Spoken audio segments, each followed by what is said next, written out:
Good morning. Good morning. Welcome to the American Enterprise Institute and our event, Church and State, Reimagining Faith Community's Role in K-12 Education.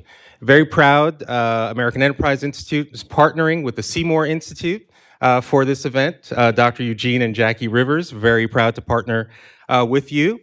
My name is Ian Rowe. I'm a senior fellow here at AEI, where I founded the FREE initiative, which stands for Family, Religion, Education, and Entrepreneurship, the four pillars that, in my view, really drive human flourishing. I'm also the founder and CEO of Vertex Partnership Academies, a virtues-based public charter high school located in the Soundview section of the Bronx. We're gathered here to discuss two important institutions crucial to the development of children, K-12 education, and our nation's faith communities. For too long, we've imagined the perceived separation of church and state mandated that these two cornerstones of our national life must be distinct and unrelated. But is that true? The actual words separation of church and state never appear in the Constitution. Now, the expansion of educational choice is already challenging this orthodoxy. Faith leaders are stepping in to provide the rising generation the tools to flourish by operating new types of educational institutions like microschools that we'll hear about later today, leveraging the physical capacity of churches that are often available during the day, accessing financial resources through education savings accounts and tuition tax credits. Indeed, more courts are reconsidering states' bans on public funds being apportioned to religious schools. And a growing market of high-quality options for students and parents gives us an opportunity to improve outcomes for all students, and parents want this. In a survey released just last week of 50 states, of 20,000 parents from 50 can, shows that out of the parents whose children attend parochial or religious schools, 70% said that they are satisfied with that experience, a stark contrast to the 39% satisfaction of parents whose children attend traditional public schools. So today we're going to discuss how families from all backgrounds, especially children from vulnerable populations with limited opportunities, can gain access to these types of excellent, religiously themed educational options. And these issues have become even more important in the wake of last year's Supreme Court ruling against race-based affirmative action in college admissions. That decision helped illuminate that the real issue is not the lack of racial preferences at elite colleges, but that according to the nation's report card, only 38% of all American kids across race emerge from our K-12 system reading at grade level. These kids want the tools to compete on a level playing field. That means more choice and more access to high-quality schools. But choice is only as good as the options parents have to choose from. And that's what today's event is all about, how the faith community can add to the tapestry of high-quality choice in K-12 public education. First, we're going to have the incredible opportunity to hear from Reverend Eugene Rivers, who will speak about what religious institutions, especially the Black church, can do in the wake of the demise of affirmative action.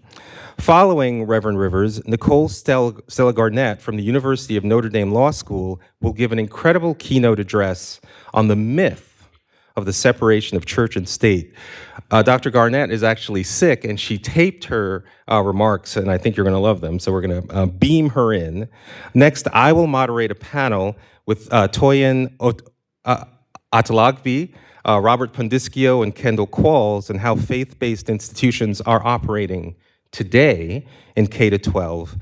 And finally, Dr. Jackie Rivers will moderate a panel with Kathleen Porter-McGee, Pastor Joshua Robertson, and Irvin Scott to discuss how we can advocate for and support these institutions. Full bios of each of the panelists are in your packet, and following each panel, the first one starting at 12:45, we'll have Q&A, but I'm really excited. After the event, we'll have refreshments, we'll feed you, and I'm really excited to bring up Reverend Eugene Rivers.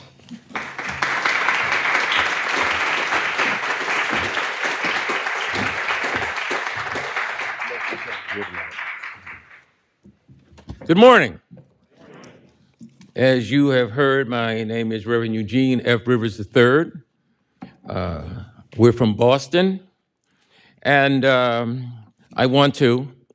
the Church of God in Christ. That is the oldest Pentecostal, black or white, the oldest Pentecostal denomination in the world, which is absolutely a fascinating historical fact in that had you asked the editor of the American Political Science Review in 1952, what is going to be the most dynamic, powerful, interesting, provocative movement imaginable in the next 10 years? 52. And these are all the geniuses, like the people assembled here, right? Who sit high, look low, and know everything, right? No, I'm joking. You're all very humble people. No, I'm joking, right? Had you asked them what is going to be the most significant national movement that'll have international repercussions, and where's it going to begin? And if you went through APSR scouring, no one would have come up with the idea that a young kid preacher of all places, Montgomery, Alabama, would be the center point for an entire movement that captivated the imagination of all of the political leadership. There's a very important lesson here. You see, this meeting with my rabbi here has convened is actually much more important than folk understand. And just as the elite did not see Martin Luther King and the civil rights movement coming, had no idea. And then when it initially emerges, they dismiss it as what could possibly come from them hicks in Montgomery, Alabama. I mean, come on, really. We're at Cambridge, we're at Harvard, we're at MIT. There was this idea that for those elite who sat high and looked low, there was an amazing movement emerging that 90% had. I grabbed William F. Buckley's National Review in 1952, and I scoured through that thing. Got a man at Yale, he's that guy, right?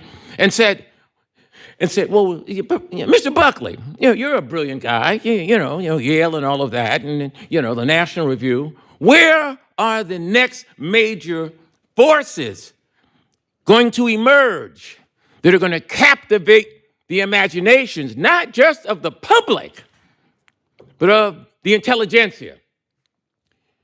He would have drawn a blank.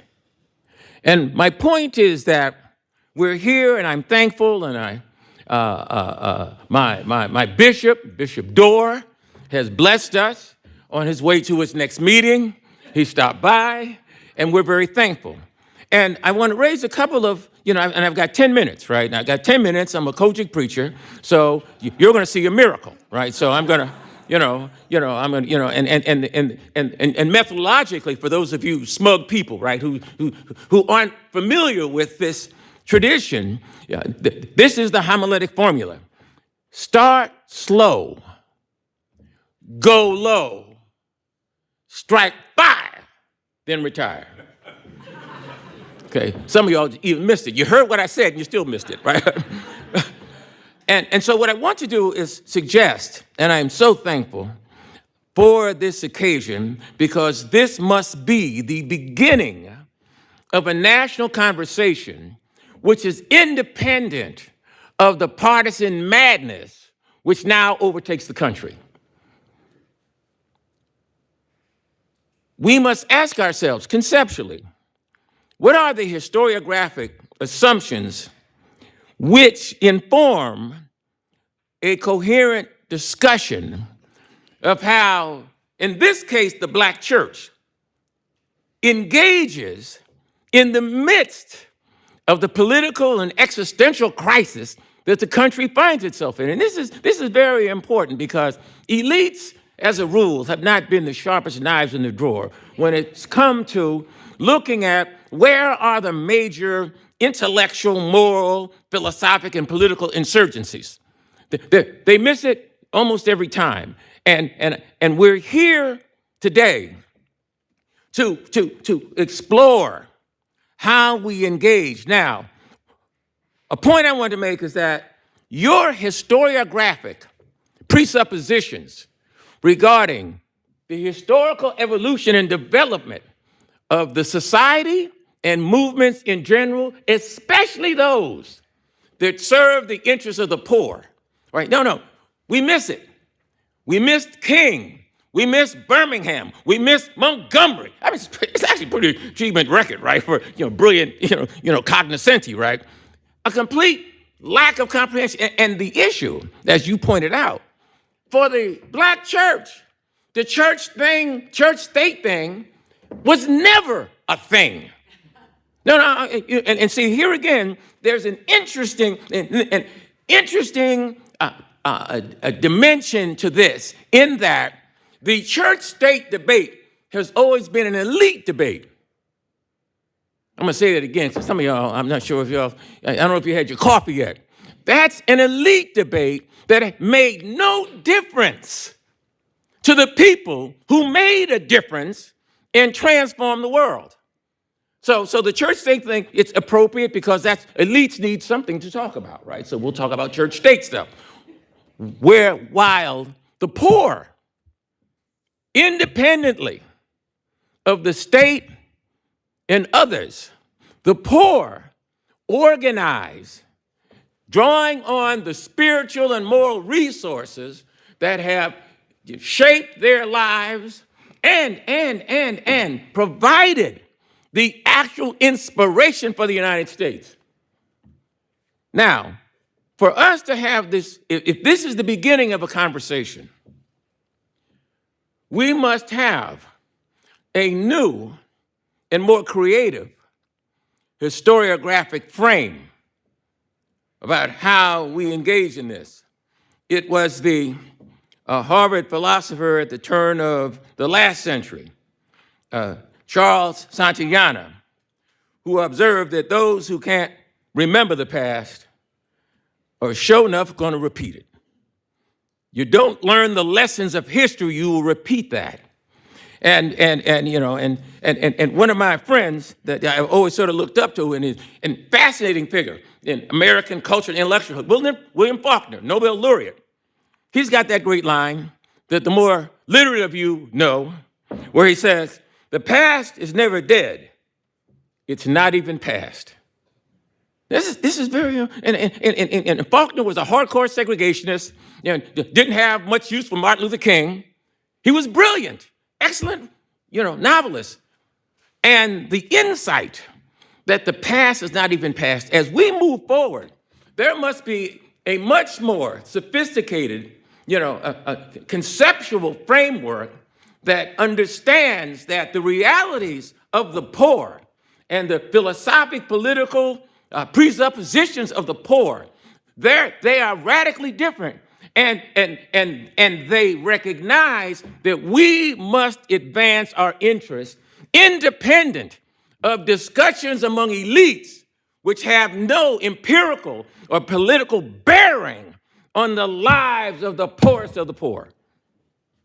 Now, this is very deep, because this is a very fancy crowd. We're important people. Amen. Right? And as you could see, I wore one of my best Kojic suits, right? to liven it up, right? Because I knew there were going to be a lot of grays and blues, and and so I said, let me put a little flavor in this thing, right? And so I brought my coaching suit, so I'm looking sharp, right? Ladies and gentlemen, we have a strategic opportunity because, in some sense, Faulkner gets it right. The past is not even past. We're still fighting old wars. And we have not transcended the narrow ideological categories which cripple our capacity to engage in a systematic and sophisticated analysis of where we are. Let's talk about this. Let's talk about black people. Talking about black people. You see, it was Eugene Genovese, former Marxist, became a Catholic, a very devout Roman Catholic. And Genovese, in his research, slave scholar, Eugene D. Genovese, he made an interesting argument. He said, look, the black community has to be understood in a new way because the conceptual categories, left and right, do not adequately comprehend the fact that in significant ways, Black America is a country within a country. It's more than an ethnic group. And he makes a deeper point. And he says, and it's more than racial. The culture which was cultivated by the black churches in slavery produced a determination to be self-reliant. Black churches were never focusing on being dependent on anybody. Important, right? So the discussions about welfare dependency, the black church wasn't in that. That wasn't us. That was some conservative people's hang up because they weren't happy with black people. We had nothing to do with that. And today, no matter how the election turns out, the only game left is going to be the black church.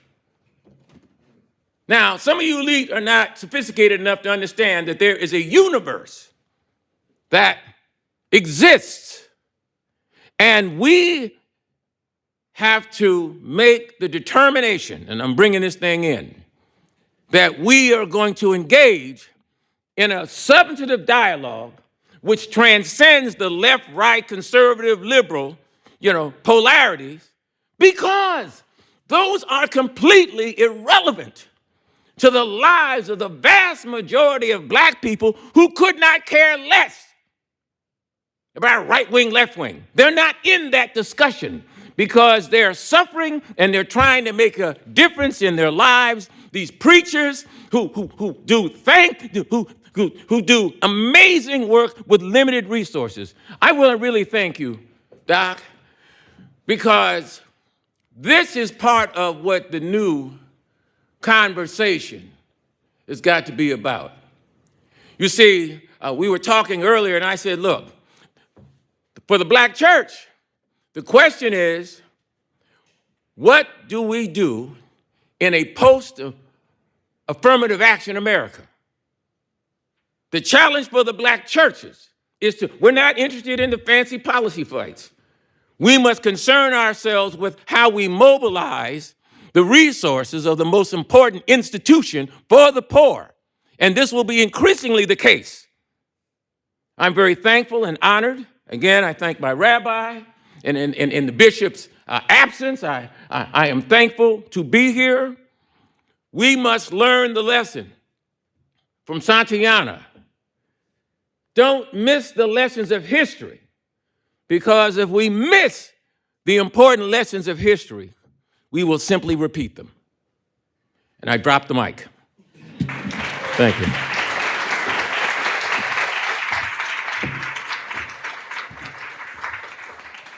Thank you, Dr. Rivers. I love the phrase, the separation of church and state was never a thing, never held the community back. Well, we are about to hear a keynote from Nicole Garnett. I think we have it all queued up, who will actually provide now some of the legal framework that also has impeded this idea that the faith-based community can play a very aggressive role in K-12 education. Oh, and Thank you so much for inviting me to. Nicole Garnett was sick, so she provided this as opposed to physically being here. So here we go. Thank you so much for inviting me to join you today. I'm very honored and also disappointed that I can't be with you in person. I'm in the courtroom at Notre Dame's law school, and in about an hour, a class will be in this courtroom. So there may be some background noise, but it's kind of a nice backdrop. So I'll do it here anyway. So in the short time I have here today, I'd like to accomplish three things.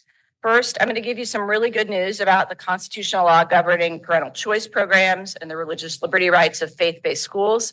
Second, I'm going to give you some amazing news about the exponential increase in educational options available to children, especially the growth in the past few years in the scale and scope of private school choice in the United States.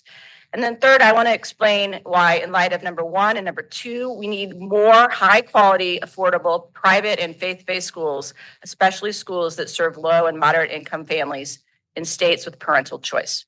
Okay, first, the law. So it's really hard to know where to begin. So I will begin where I began as a lawyer. I graduated from law school in 1995. I clerked for a year, and then I went to work at the Institute for Justice here, there in DC. I chose to do that because I wanted to work on voucher cases. I was and am convinced in the transformational power of parental choice in education, especially in the transformational power of faith-based schools for disadvantaged kids. Two important things happened the year I graduated from law school in 1995. Wisconsin expanded the Milwaukee Parental Choice Program, the nation's first modern voucher program, to include faith-based schools. And Ohio enacted a new voucher program, the Cleveland Pilot Scholarship Program, which also allowed parents to use public funds to send their kids to faith-based schools. Both of these programs had been challenged in court, with opponents arguing that they violated, among other things, the Establishment Clause of the First Amendment, what is colloquially known as the separation of church and state, although I always avoid that term because it's not in the Constitution. The argument was that the Establishment Clause prohibited parents from using public funds to send their kids to religious schools, that this was an establishment of religion. I chose to go work at IJ because I wanted to use my legal talents to defeat these claims. At the time, it was anybody's best guess what the Supreme Court would say about this claim. Over the course of the last few decades, the court's Establishment Clause doctrine had been all over the map. A number of decisions relying on the so-called Lemon test seemed to prohibit extending public funds to students in religious schools. For example, speaking of maps, at one point, the court had held that the Establishment Clause permitted states to provide secular textbooks, but not maps to faith-based schools. I'm not kidding. The concern seemed to be that Sister John Mary might point at the Vatican during social studies. The ridiculousness of this rule prompted the late Senator Daniel Patrick Moynihan to ask, what about atlases? But the Supreme Court's Establishment Clause doctrine had begun to thaw, take a more religion-friendly turn during the beginning in the later half of the 1980s, and we were hopeful we might prevail. Importantly, in a series of cases, the court had held that states could extend benefits to children attending religious schools so long as the programs establishing those benefits, college scholarships, tax credits for tuition, a sign language interpreter for a deaf child in a Catholic school, were neutral toward religion, and the religious schools benefited only indirectly as a result of an intervening private choice. What we didn't know is whether the court would extend this rule to public funds flowing to religious K-12 schools, which had long seemed to be sort of the third rail of Establishment Clause doctrine. But just over 20 years ago, in 2002, in a case called Zellman versus Simmons-Harris, it did. In Zellman, the court upheld the Cleveland Pilot Scholarship Program, a modest voucher program serving low-income kids in Cleveland. The court held that the Establishment Clause does not prohibit faith-based schools from participating in private school choice programs, and it did so despite the fact that 96% of the kids who received scholarships or vouchers through that program attended religious schools. Why? Again, the court said the program was neutral toward religion. It invited all schools, public and private, secular and religious, to participate, and because The decision where to spend that money, the voucher, was the parents' decision, not the government's.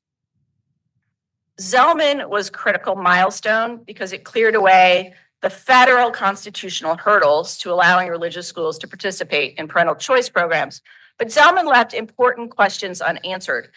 Zelman stood for the proposition that states can include religious schools in parental choice programs, but it was silent on the question whether it must include them. This turns out to be a really important question because many state constitutions contain so-called Blaine amendments, which prohibit the public funding of sectarian schools. These Blaine amendments have a well-established anti-Catholic history. I won't go into it. My husband likes to say that sectarian is a dirty word for someone else's religion. And after Zelman, many commentators said, well, it's no big deal. That case is no big deal because Blaine amendments are going to block the expansion of parental choice anyway. Fortunately, although the litigation has shifted entirely to state courts, most of these predictions proved wrong. Only a few state Supreme Courts held that private school choice programs violated the Blaine amendments, and in many of those states, the states were able to adopt other choice mechanisms to get around the rulings. But, and importantly, in the past few years, the Supreme Court has effectively taken Blaine amendments off the constitutional table. The Supreme Court has made clear in a series of decisions that the First Amendment's religion neutrality mandate runs both ways. The Establishment Clause prohibits the government from favoring religion, and the Free Exercise Clause prohibits the government from disfavoring it. There are three cases here that are important. In Trinity Lutheran Church versus Comer in 2017, the court held that Missouri violated the Free Exercise Clause by excluding a faith-based preschool from a program that provided recycled tires for playground resurfacing. Missouri told the preschool that it was highly qualified for the program, but said the state's Blaine Amendment prohibited it from participating. The school challenged its exclusion on free exercise grounds and prevailed. Writing for the majority, Chief Justice Roberts concluded that Missouri's policy put Trinity Lutheran Preschool to an unconstitutional choice. It may participate in an otherwise available benefit program, or it may remain a religious institution. Second, in Espinoza versus Montana Department of Revenue, which was in 2020, the court held that the Montana Supreme Court had violated the Free Exercise Clause when it invalidated on Blaine Amendment grounds a private school choice program because it included religious schools. Again, writing for the majority, Chief Justice Roberts observed, a state need not subsidize private education, but once the state chooses to do so, it cannot disqualify some private schools solely because they are religious. And finally, in 2022, in Carson versus Macon, the court held that Maine violated the Free Exercise Clause by excluding religious schools from a voucher program for students in rural school districts. Carson rejected the final hook on which the government sought to hang its discriminatory funding hat. Maine's argument that it wasn't discriminating against faith-based schools because they were religious, but rather because they taught religion. That the court held is a distinction without a difference. After all, as Justice Gorsuch had observed in Espinoza, the Constitution protects not just the right to hold beliefs inwardly and secretly, it also protects the rights to act on those beliefs outwardly and publicly. And for schools in many faith traditions, Protestant, Catholic, Jewish, Muslim, there is no distinction between religious status and religious conduct. To be religious is to do religious things, and to tell a Christian, Jewish, or Muslim school not to teach religion as a condition of receiving public funds is to tell that school to stop being a religious school. So in the parental choice context, the law is clear. The government creates a private school choice program. It not only may give parents the option of sending their kids to religious schools with public funds, it must give them that option. The government cannot exclude schools from a private school choice program, either because they are religious or because they do religious things, and it cannot require them to secularize their educational programs or spend choice funds only on secular activities and instruction as a condition of participating. Also, I would point out, Trinity Lutheran, Espinoza, and Carson render Blaine amendments a dead letter by making clear that they cannot be used to justify religious discrimination. Many state legislatures appear to have not yet gotten that bat signal. Okay, the good news for religious organizations does not end there. In other recent cases, the court affirmed that the First Amendment precludes the government including courts, from regulating the religious entities, including religious schools, employment decisions about their ministers. That category includes teachers in religious schools. This so-called ministerial exception is grounded in the understanding that government simply lacks jurisdiction altogether over the internal operation of religious organizations. And a few days after the court decided Carson, it announced that in a case called Kennedy versus Bremerton School District, that's otherwise known as the praying coach case, that at long last, the much maligned Lemon Test, which had sowed so much confusion over the degree to which the Establishment Clause permits church-state cooperation, is no longer the law. But that's a story for another day. Okay, none of this means that parental choice programs won't face legal challenges. They will. There are many challenges, maybe several is better than many, pending in state courts now. Opponents arguing that new programs, and in one case, a very long-standing one, violate various provisions of state constitutions addressing education. But these cases are no longer about religion. They're no longer grounded in anti-establishment separationist reasoning. I am hopeful that most of these challenges will fail, although there is some bad news. A couple of weeks ago, the South Carolina Supreme Court invalidated a modest education savings account program that served poor kids in the state on state constitutional grounds, but it was wrong. There are other questions that remain unanswered, including the range of regulations that the government may impose constitutionally on religious schools as a condition of participating in a private school choice program. Thankfully, for religious schools, most of the programs are very light touch regulatorily, and these regulations that have been imposed have not implicated religious liberty. In fact, newer programs tend to be less regulatory than old ones. Most don't require schools to administer the state test. Most don't regulate admission standards, don't regulate hiring, and don't regulate curriculum. There are some notable exceptions.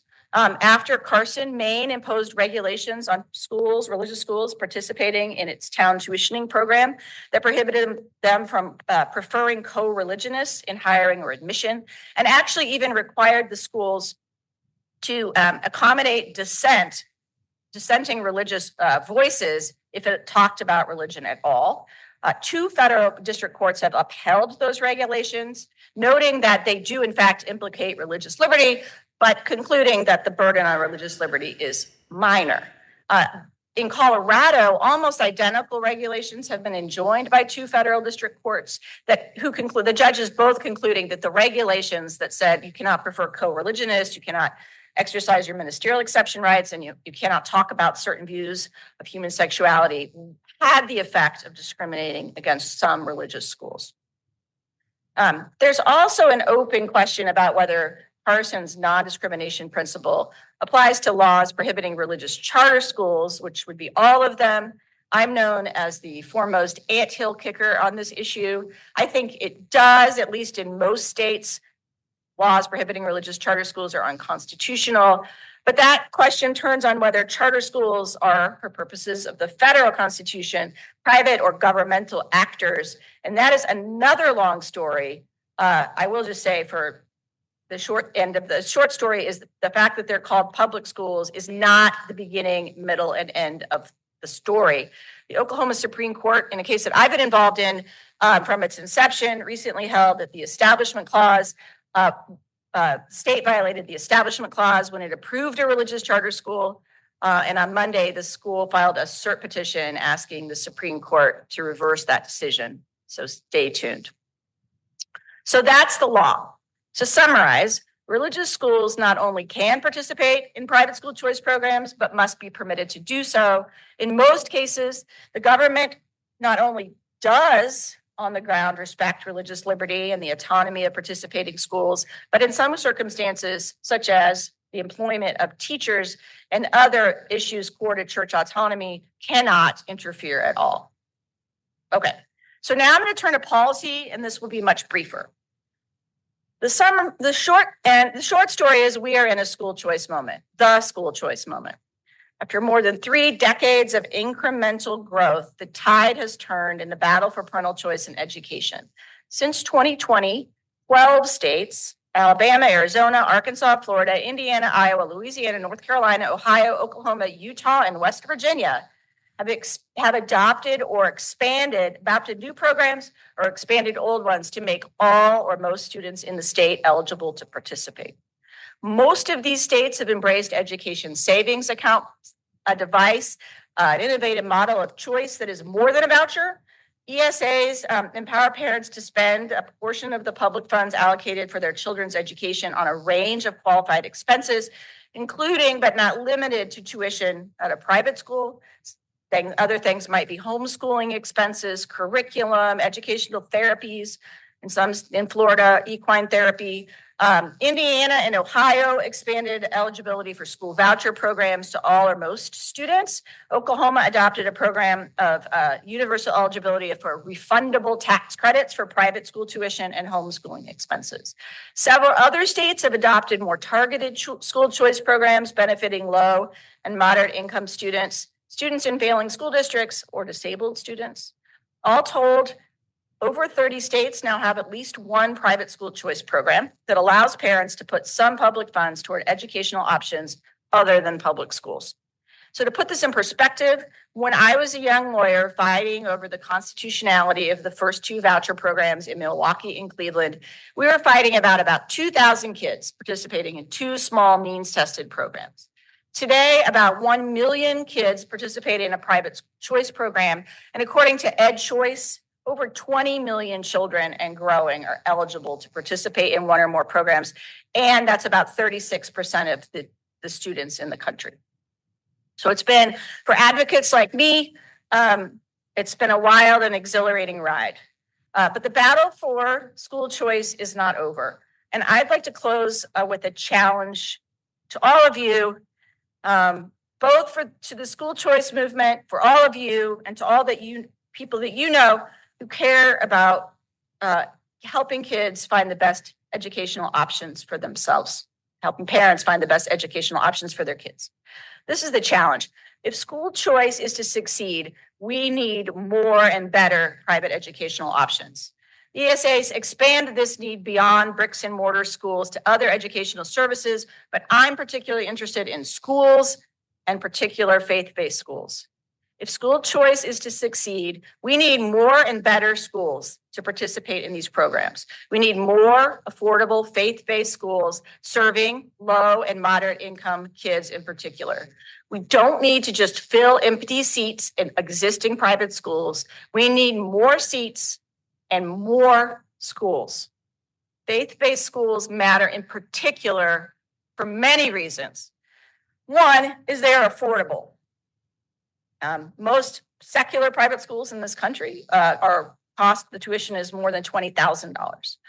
For faith-based schools, the average tuition is less than 10, and vouchers range, the ESAs range from $5,000 to $10,000. So we really need affordable schools for our kids, and religious schools we know are affordable.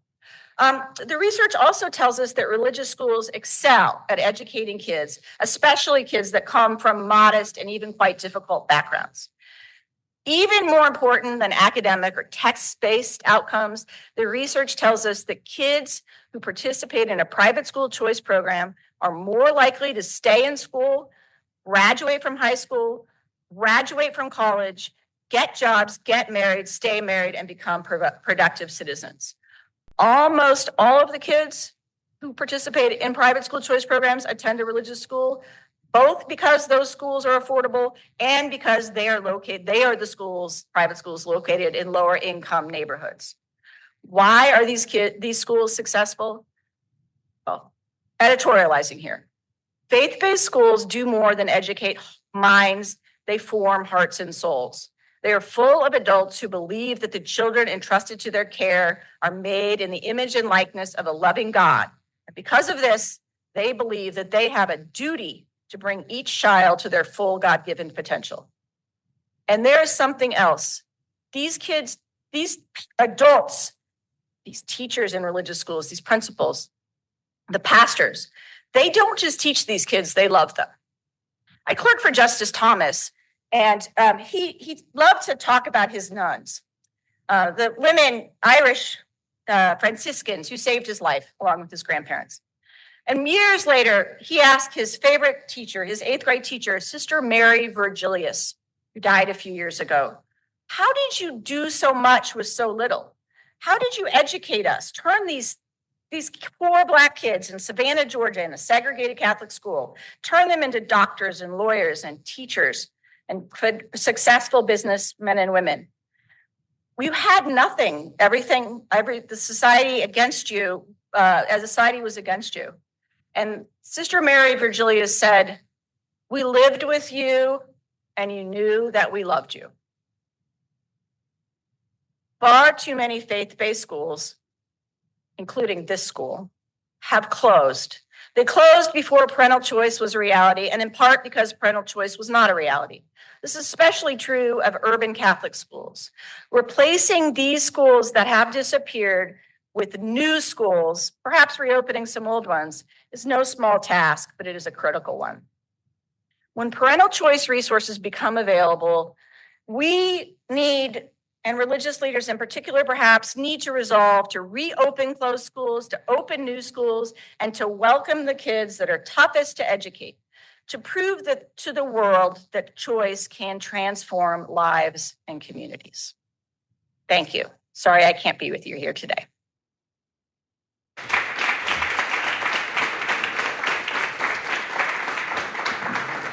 Some very, very powerful comments. I think the fact that Dr. Garnett established, if a state establishes any kind of choice program, they are obligated to make that program accessible to all kids, including parents of kids who want to use their public funds for religious schools. This is an extremely important point to establish. I was just in Ohio last week, and she talked about it, but in Ohio, a parent now can both access a voucher, which on the order of magnitude of $6,000 to $8,000, and then on top of that, a tax credit scholarship to religious private schools, so they can get north of $10,000 in public dollars to access the school of their choice. And not surprisingly, I think the number is now north of 100,000 kids in Ohio that are accessing that subsidy. But even more importantly, there are now more religious leaders recognizing that perhaps we can actually take advantage of our assets, our faith, our commitment to children, our real estate that sits dormant for much of the day. And so there's a great opportunity here. So we're about to break. At 12:45, we're about to feed you, so hopefully that will make you very happy. But at 12:45, we're gonna come back and have our first panel to show you how this is actually happening in the real world. How are churches engaging with school institutions to launch these kinds of schools? How are new organizations like Great Hearts launching new initiatives, new faith-based initiatives to tap into public dollars? How are parents creating what Robert Pendischio calls bespoke education to construct educational experience for their students? A revolution is happening, and we need to make note of it, and we're excited to talk to you beginning at 12:45, but please enjoy your lunch, and we'll see you in about an hour. Thank you.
Everyone hear me? There we go.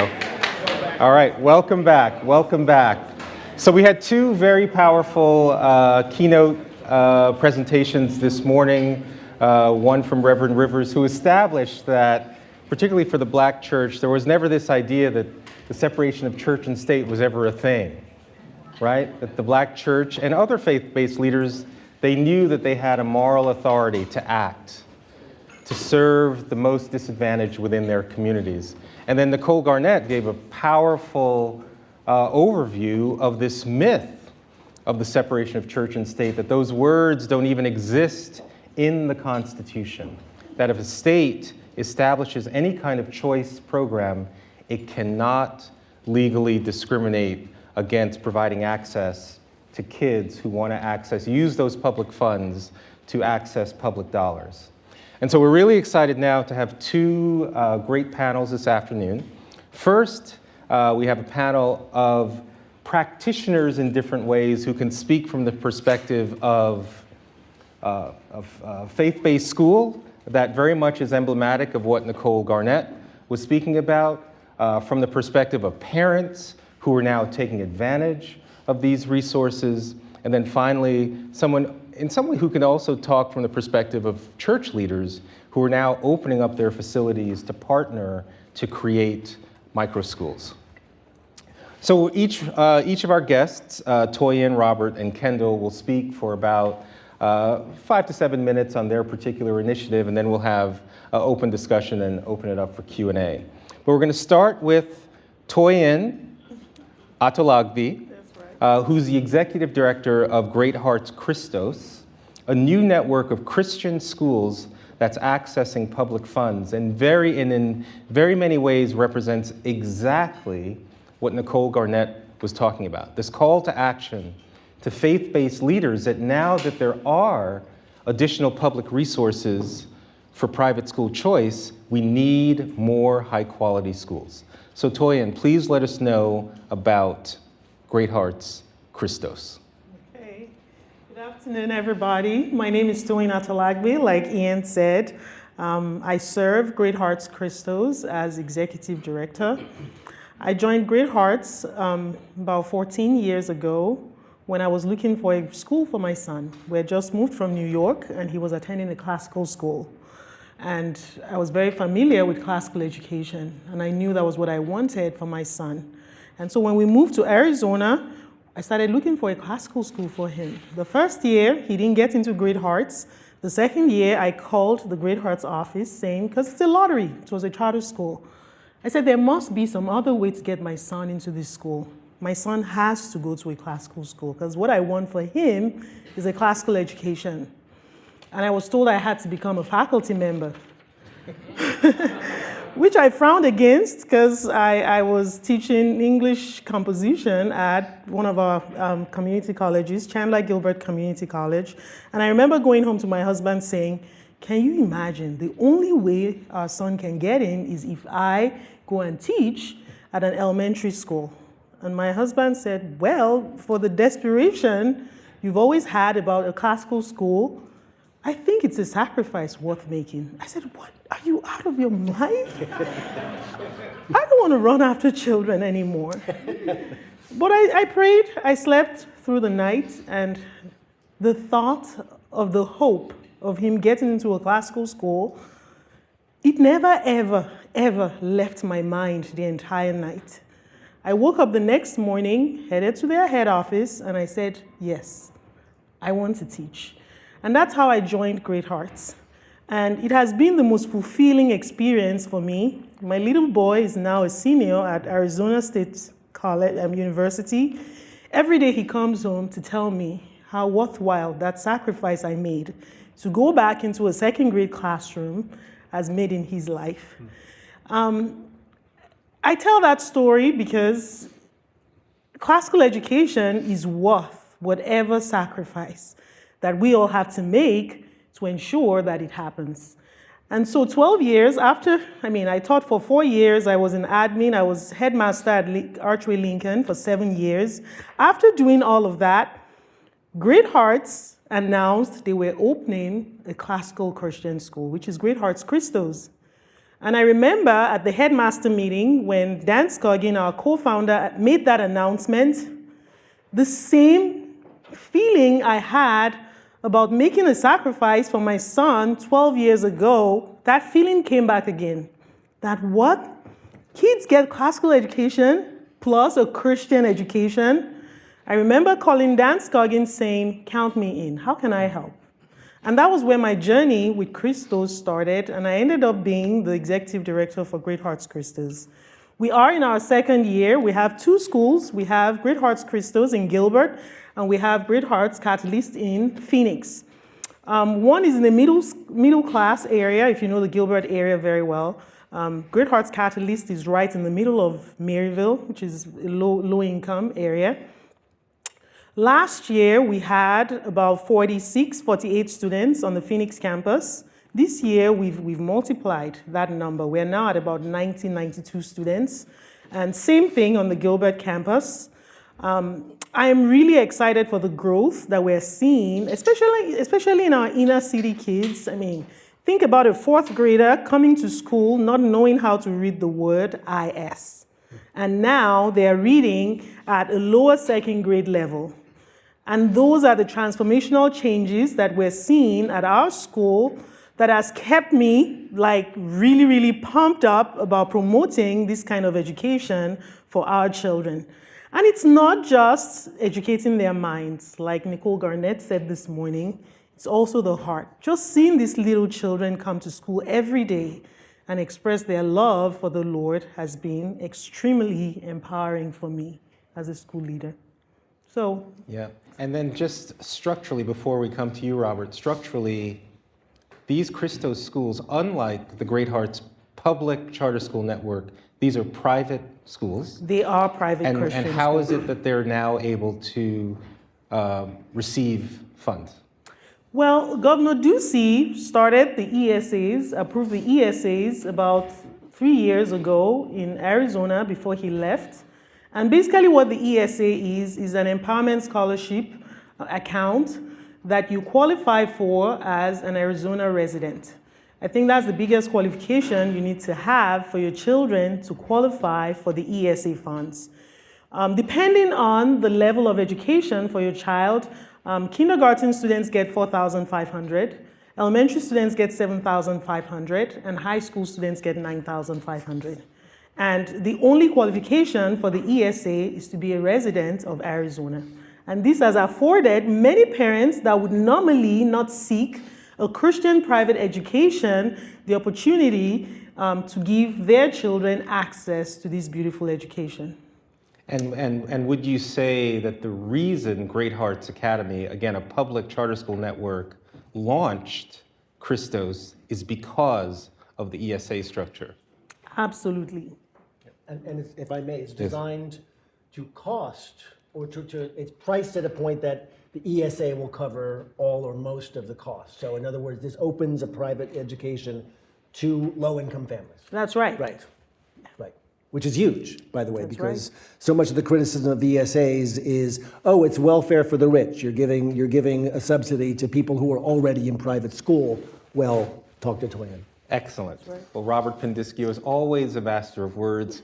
You have led right into your. This actually does dovetail perfectly yes, with what I want to talk about. So Robert taught in the South Bronx many years ago, and now writes about these issues. And I wanted Robert to talk about the perspective of parents who are now taking advantage of these bundling services in a way to create bespoke education. So how does this look from a parent perspective? How much time do you have, Ian? Let's start this way. Can I just get a quick show of hands in the sense of the room? How many people here, as children yourself, attended what we think of as a traditional public school, a geographically zoned public school? Okay, just about every hand in the room. How many went to a private school, including a religious school? Unless it's a lot younger, any charter school alumni here? Homeschool alumni? Okay, see me in 20 years, there'll be a lot more hands in the air. For which category? For charters and homeschoolers. Historically, you know this, in this country, in most parts of the country, as many as 90% of kids do that first group. I live here, I go to school there. Would anybody like to hazard a guess as to what percentage of American children right now today are doing something other than that geographically zoned public school? Take a wild guess. 44%. We'll do an auction. I think 14, what was it? 24. 13%. 13, higher or lower? Your price is right. 41% is my best estimate. Now, let me qualify that. That does not mean private school choice. That is all forms of choice. Charters, private or religious school, homeschooling, magnet, something other than that I live here, I go to school there. So I say this because choice has become normalized in this country. And I think I've got a slide here that shows this. The moral of the story is that disruption has come for K-12 education. It's taken a while, but it's here. Those numbers are certain to grow. Why? Because of things like what Toyin is working on, because of ESAs. So there's about a dozen states. This is a map from the Washington Post. The dark blue states are universal ESA states. We've had ESAs for decades, but they've typically been restricted to kids with special needs, kids who are being bullied and whatnot. Now about a dozen states have so-called universal ESAs where you don't have to have special needs. You can just basically take the government's money and run. The biggest thing that ESAs do is open the door for public dollars to be used for religious education. So, as you know, it's functionally a voucher. Now, the Washington Post, when they did this piece, reported that the vast majority who are taking advantage of ESAs are using them at faith-based schools. Okay, if you want to argue, as the Post implicitly did and many other people do, that violates the church and state, we talked about this morning, well, then you need to explain why there's no objection to Pell Grants, for example, which have been around for 60 years and are used at private and religious colleges. So if I were to characterize what I'm seeing now after 20-odd years in education in a sentence or two, I would say that as this school year begins, the relationship between Americans and their public schools, education in general, has just never been more in play than it is right now. Okay, why is that? Again, I probably tell you what you already know. It's not news to observe there's a crisis of trust in public education, in institutions in general. We don't have to belabor the causes of it. Most obviously, there was COVID. Public schools are a basic government bedrock service. When they become unavailable or unreliable for months or years at a time, well, then people make other plans, and those plans sometimes stick, like private schooling, like homeschooling, et cetera.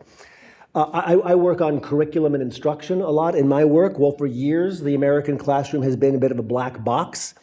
Remote learning during COVID ripped the lid off of that black box, lessons being broadcast directly onto the kitchen table, every day. It wasn't always a pretty picture. So, we think of the fights we've had over the last couple of years. School closures, masking children, fights over critical race theory, gender ideology, school board battles, on and on and on. That's already a long list of grievances and flashpoints. And then along comes NAEP, the National Assessment of Educational Progress, which showed 20 years of gains vaporized overnight. So the bottom line is there are no shortage of reasons why parents could look at this and just say, you know what, I want more options than this. I don't trust the public school, and I'm not a public school basher. I was a public school teacher in the Bronx for several years. But this anxiety that parents are having is reaching a crescendo at exactly the moment that this is happening, that these options are, so it's kind of like a reverse perfect storm. More and more parents are getting the option to make other choices for their children at exactly the time when those options exist. Now, I will look at this and I'll say, well, good, it's about time. Others disagree. There have been no shortage of headlines and scare stories about resistance to ESAs. We've talked about a lot of them already today. It runs afoul of the separation of church and state. There's a perception that putting public dollars in parents' hands takes away accountability. no one's going to say it out loud, or at least the teachers' unions aren't going to say it out loud, but anything clearly that dilutes the power of traditional public schools also dilutes the power of unions and reduces the number of union jobs. Some of it, frankly, is just sentimentality for public education.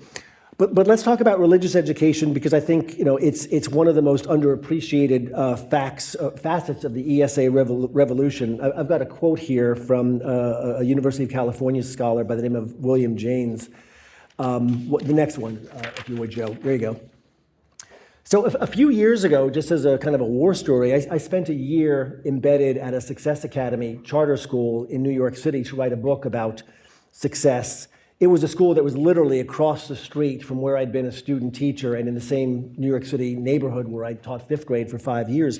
So I was writing this book about Success Academy, hoping to see what lessons we could learn from what they were doing, because my school was the lowest performing school in New York City's lowest performing district. This school was one of the top 5 schools in New York State, in literally the same neighborhood. While I was doing that work, while I was embedded that year, I noticed this unmistakable pattern. There were an unusual number of families who had things in common. They were married, they were employed, deeply engaged in their child's education, and all what I would describe as either religious or at least spiritual. I cannot tell you how many times, unbidden, I'd be talking to parents, and at some point they would just say, well, if I had money, I'd send my child to Catholic school. This school was functionally serving the role that Catholic schools have served in low-income neighborhoods for generations. So there's this robust body of research that supports this conclusion that William James is talking about in this quote, that parental involvement in a child's education correlates strongly with academic outcomes. I mean, part of it's just common sense, right? If a child lives with 2 parents, that's double the amount of parental bandwidth to be engaged with in a child's education. So James, I put this quote up here because he studied this for many years, and he pointed out to me in the process of doing this book, that if an African American or Latino student was a person of faith and comes from a 2 biological parent family, the achievement gap totally disappears. This is the problem we've been trying to solve in education reform for generations. Well, here's your solution. So look, to wrap it up, I don't think that school choice is a magic bullet, and I don't think that competition alone is sufficient to raise K-12 outcomes broadly. It's much more complicated than that. And perhaps, Ian, we can talk about some of the foreseeable challenges that will come with all of this disruption, this picture I'm painting. But for now, the last thought I want to leave you with is a couple of ways to think about private school choice that answer the objections that critics have raised. Joe, if you can put up the last slide. I mean, speaking just for myself, I'm inclined to completely reject the idea that public funds for private schools is a problem. To my mind, the only thing that private school choice does is increase the pool of public education providers.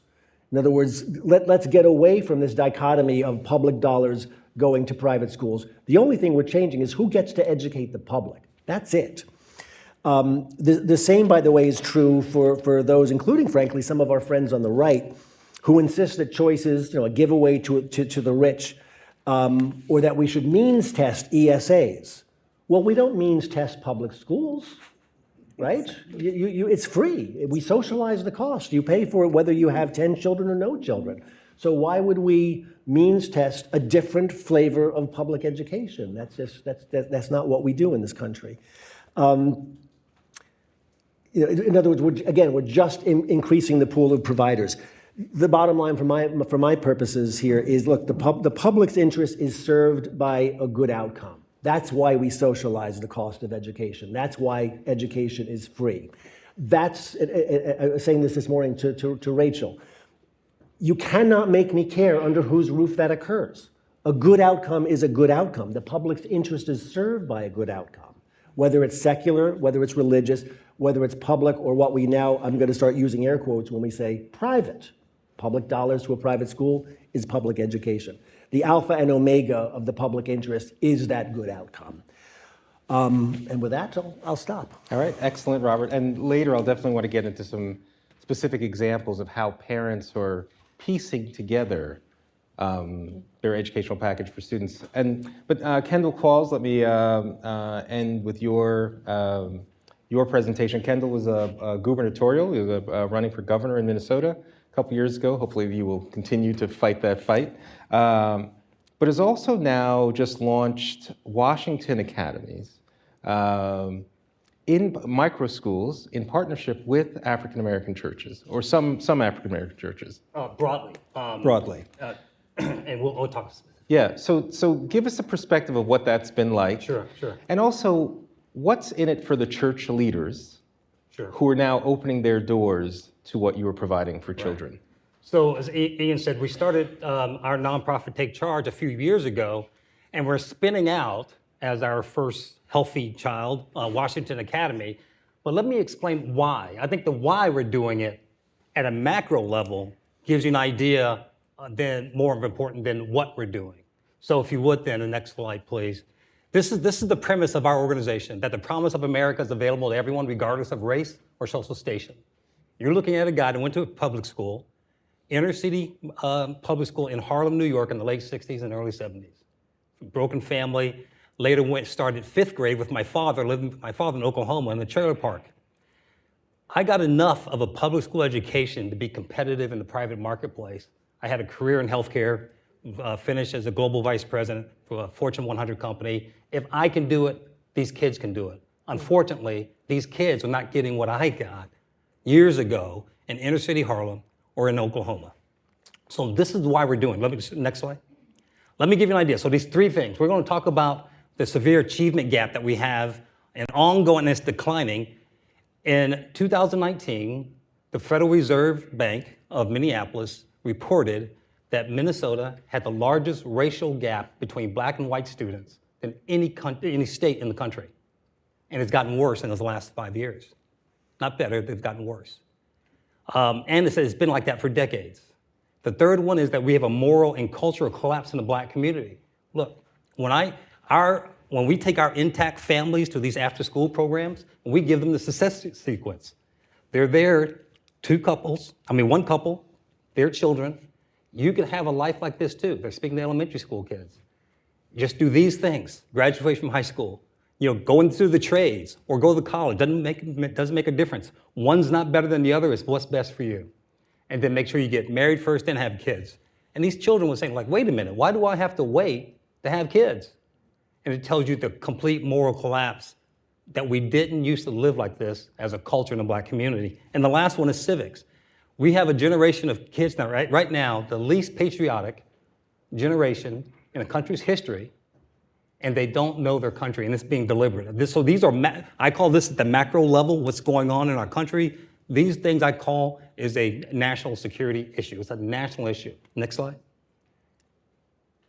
So I already mentioned the Federal Reserve and what they've identified in the state of Minnesota. We used to be in the top 5 public schools in the country in Minnesota. Next slide. And right now, the Annie E. Casey Foundation, this is their basically national scorecard, if you will. We've dropped from number 5 to number 7 in 2021, 9, 22, 18, and now 19 in 2024. 68% of 4th graders are not proficient at reading. 68% of 8th graders are not proficient in math. Now, this is traumatic for the state. I'm not bashing our state. This is happening. This is a trend across the country. This is a serious, significant issue. So academic excellence is not the primary issue. Social justice is the primary issue and all these other things, but not the academic standards. Next slide. So the next one is the moral part. In the next slide. I'm going to give you a history. When I was 5 years old, 80% of black families were 2-parent families. The introduction of social welfare in the 60s dramatically changed a culture that didn't used to live the way it lives today. Next slide. Basically, financially incentivizing women to have children outside of marriage.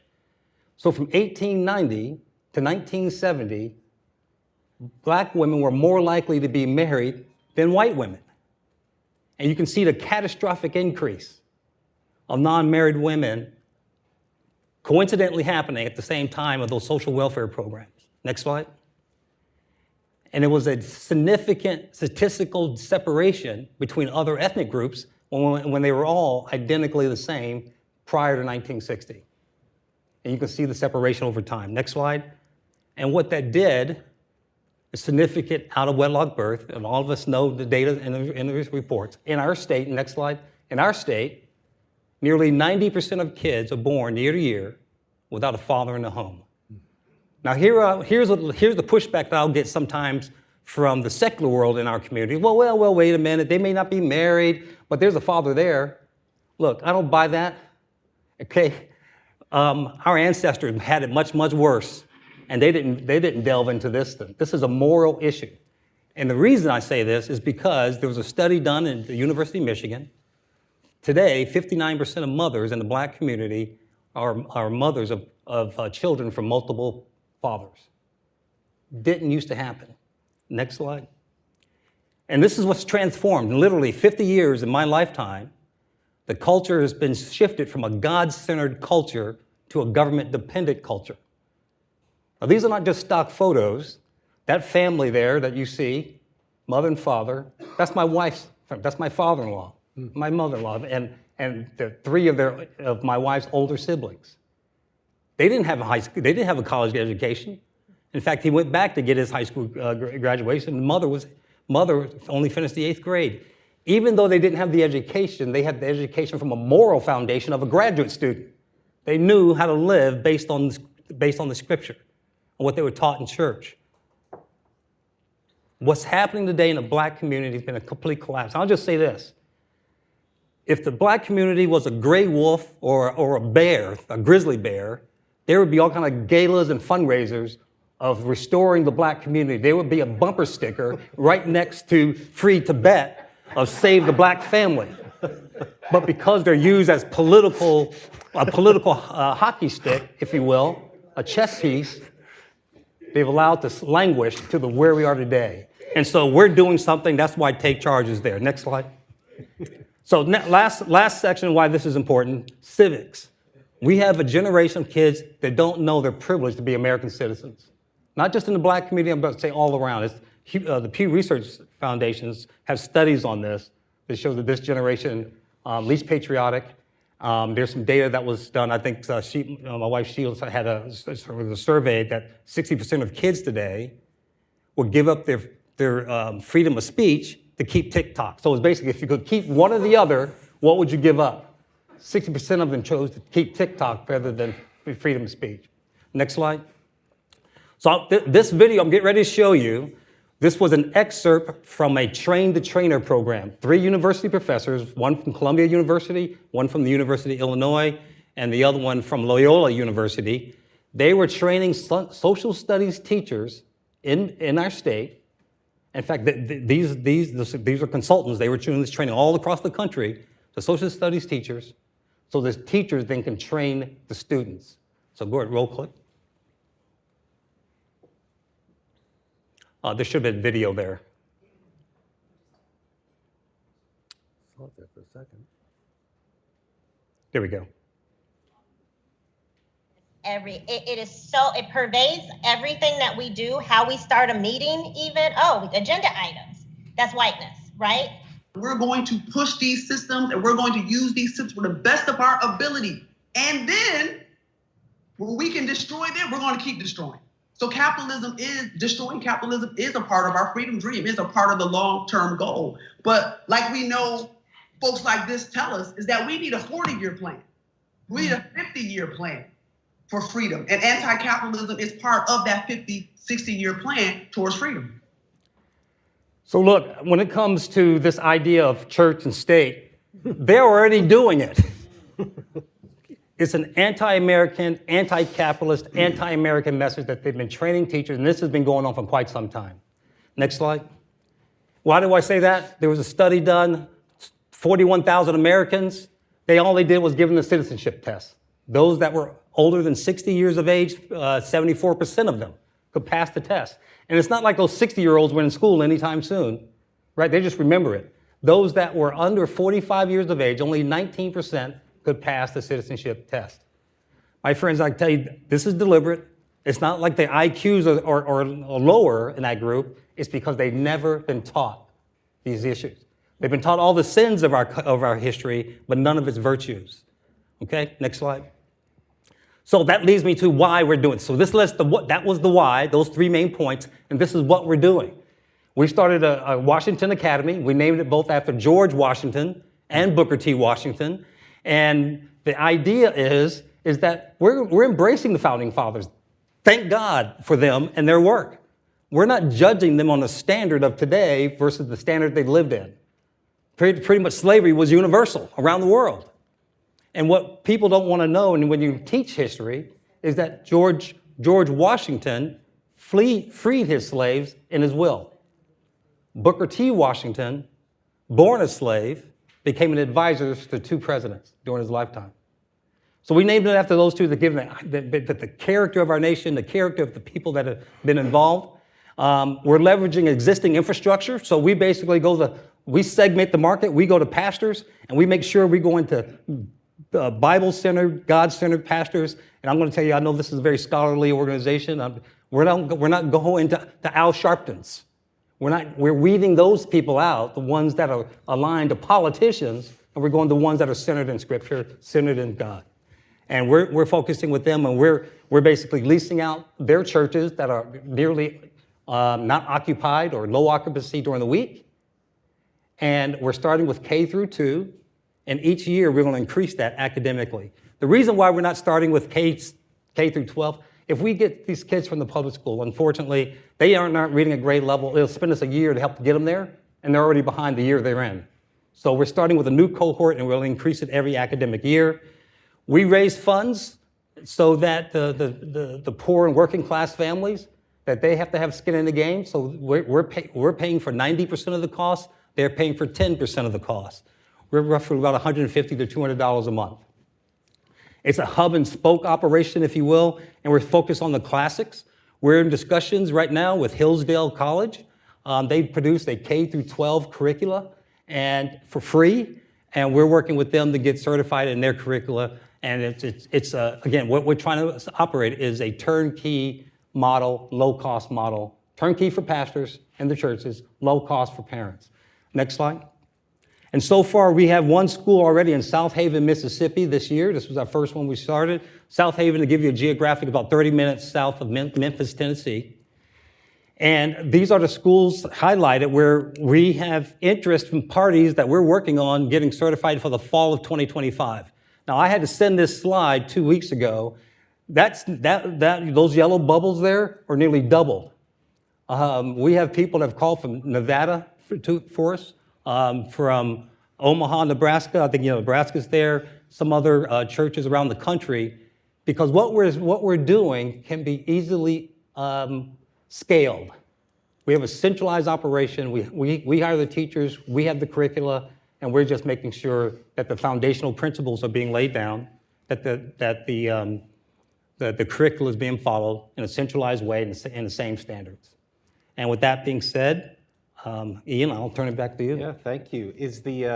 Go back to that slide.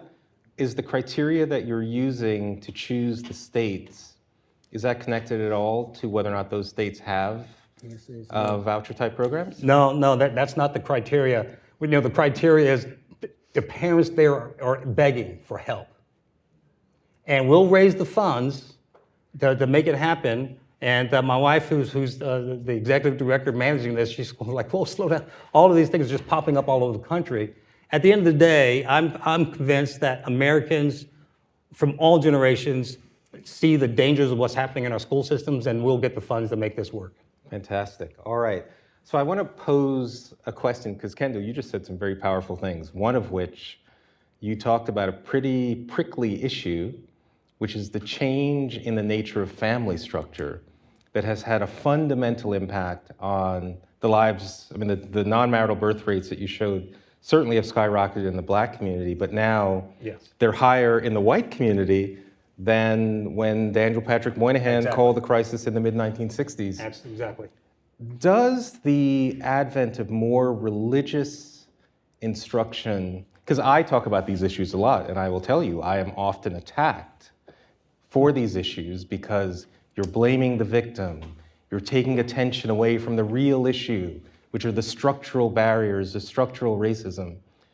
Does the advent of faith-based leaders, and I want this for all three of you to address, create an opportunity to bring a moral voice to this question in which we can actually address what is fundamental to the education of our children? And I pose it to all three of you. So I'd like to answer first because this is a hot topic for me. So that pushback you get, I'll respond in a classic way, it's a bunch of crock, okay? Because I'll tell you, our ancestors were rolling in their graves right now to see how our culture is responding. And this is something, as the marriage declined and went up, there's not been one national initiative to reverse the trend. Now, I know a lot of pastors are doing things locally, but this is something that has to be a national attention across faith-based leaders to say, you know what, finally, we need to do something because this is not who we used to be. This is not who we are.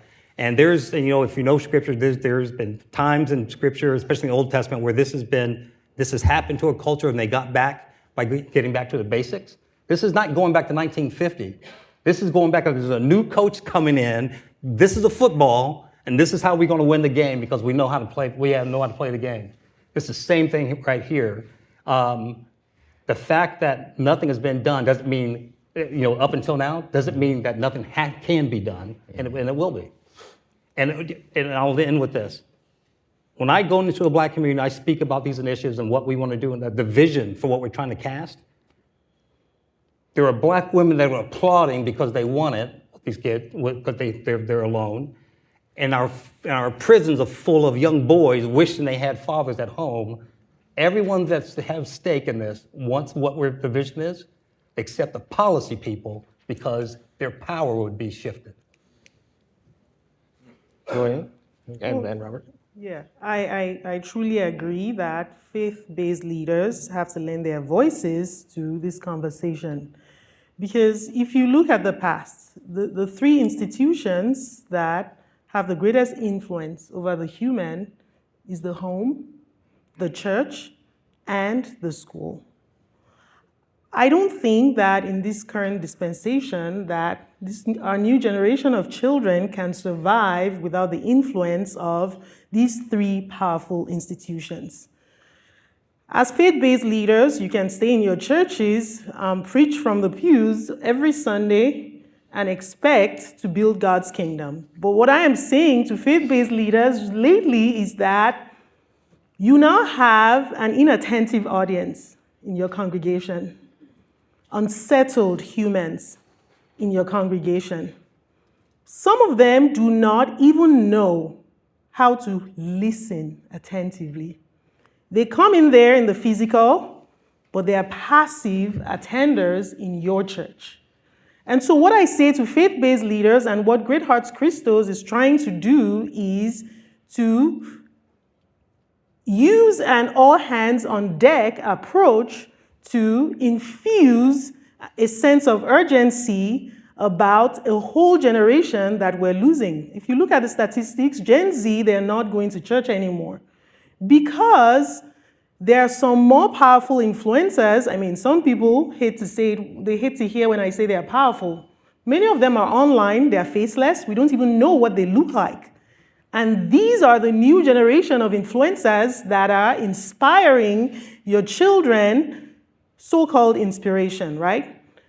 And so I think it's time for faith-based leaders to understand that if they truly want to build God's kingdom, they have to be a part of the education of this generation. Amen. And it begins in the elementary classroom. I challenge the pastors and the men of God that we work with to come into our classrooms and see the beautiful work that Great Hearts Christos is doing. Every day on a Great Hearts Christos campus begins with honoring the Lord.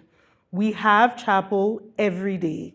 Gone are those days that chapel is a fraction of your child's week at school. One day, they go to chapel. No, there's fire on the mountain. We're losing lives every day. Are you reading the statistics? The second highest cause of suicide in this country for children ages 18 and like 30 is suicide. The number of children receiving mental health treatment is like 14.9%. Are you kidding me? Faith-based leaders, your work is no longer on Sunday mornings. I challenge all of you to look around you. Check out the Christian private schools within a 10 miles radius of your school and ask, how can I pour into the lives of these children? How can we get more children running through the doors of Christian private schools? I believe strongly that these schools are going to save the world because it not just educates the mind, the heart. We understand at Great Hearts Christos that every child that walks through that door, regardless of their socioeconomic background, they are a sacred trust. I tell my teachers, we're not just accountable to the parents, we're accountable to God. He's going to ask each and every one of you, that child that I put in your classroom, did you give them the best? So faith-based leaders, I am challenging you. It's time to rise up and begin to ask, how can I help? So that when we're done with those children, Monday through Friday, when they come into your churches, they can sit attentively for 1 hour and get the message. Until you start to do that, you are just watering a basket. You have a bunch of people marking time in your congregation. They don't even know how to listen for a message. How much get the main idea of what you're saying? There is a secular argument to be made here as well. The religious argument is powerful, but there's a secular comparison here. There is no such thing as a values-neutral education. And within the context of the debate we're having, public-private ESAs, et cetera, there's a tacit assumption that needs to be challenged there. There's this idea that public school, traditional public school, is a default against which all alternatives need to be measured and judged and found, wanting or not, which is a strange thing if you think about it, right? When I say that, there's no such thing as a values-neutral education, everything that happens in any school, public, private, religious, secular, is a manifestation of someone's values. Everything from the curriculum down to, do you say please or thank you to the lunch ladies? Is that expected? Right. Everything resonates with values. I was on a panel not long ago where they were bemoaning that culture war has come for education, and I just started chuckling. It's like, do you know what we do in schools? Like, literally, do you know what we do in a place called a school? We make decisions all day, every day, on behalf of children who are our heroes and villains. What are the behaviors that we praise and condemn? What are the books that are important to read? You can't read them all. In other words, these are all, we invented the culture war in schools. It didn't come for us, we created it. So obviously, whether it's a religious school or a public school, we're going to have earnest and important fights over that. But let's please get past this idea. One of the reasons that I'm so sanguine about school choice is because whether we acknowledge it or not, it's looking that square in the face. It is acknowledging, yes, of course, education is values-driven, and why should any family be forced to educate their children in a way that conflicts with their values? Absolutely. I mean, as a school leader, you are in the moral formation business. Whether you like it or not. Whether you like it or not. Right. And so the question is, are you going to be explicit about what is now implicit of what you're imparting to children? I think the testimony that just was provided by each of the three of you of the moral voice, the moral authority that faith-based leaders can bring to these issues, which are often prickly, you have a permission structure, in a sense. So given that, and we'll get to audience questions shortly, how important do you think it is that when religious institutions are getting access to public dollars, that you maintain control over the ability to have 100% decision-making power around things like curriculum? Because this is one of the concerns that if you start to take public dollars, does that in any way curtail what it is that you can be teaching? I could go. I mean, at Great Hearts Christos, not right now. We have 100% control over the decision making for our school.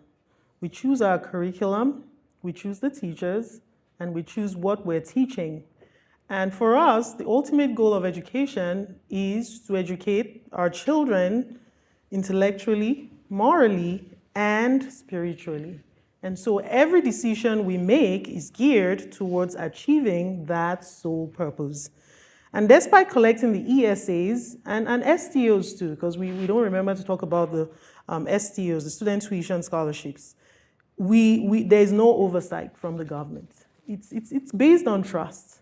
And one thing that I'm grateful for Great Hearts America, the parent company that owns all the Great Hearts schools, including the charter schools and the online schools, is that there's a level of integrity that Great Hearts academies that we exude in everything that we do. So it's honor code. And I would say to a very large extent, after working for Great Hearts for 14 years, we educate children well. I don't think it's based on trust. I think it's based on indifference. I'm not trying to be a smart aleck. For 20 years, as some know, I have been a curriculum, not just advocate, but curriculum fetishist, deeply concerned with what children learn, because the culture of education is it doesn't matter what kids learn. We're teaching skills, subject for another time, which we're not going to get into at this point, but I just have to disagree with you. It's lovely to think it's based on trust. It's based on the fact that we don't think it matters what kids learn. It matters awesomely. Yeah, I know for our organization, what we decided is that, yes, we'll take ESAs in those states, but we know that sometimes we have to watch out because some organizations want to use that pathway as a Trojan horse to dictate things, and we'll just cut it off. We'll continue using private funds if we have to, so we can keep autonomy around the curriculum, because I agree. We need to be very intentional about the curriculum and what we put together. And I just want to say this. As a country, it's amazing what we accomplished between 1900 and 1976, when the Department of Education came online, when all we had was a piece of chalk and a chalkboard, and the classics, and the critical thinking that we developed in our kids, and how the improvement was happening across our country until we started getting this. And I can tell you in our state and across the country, actually, there are more administrators being employed in our school systems than teachers.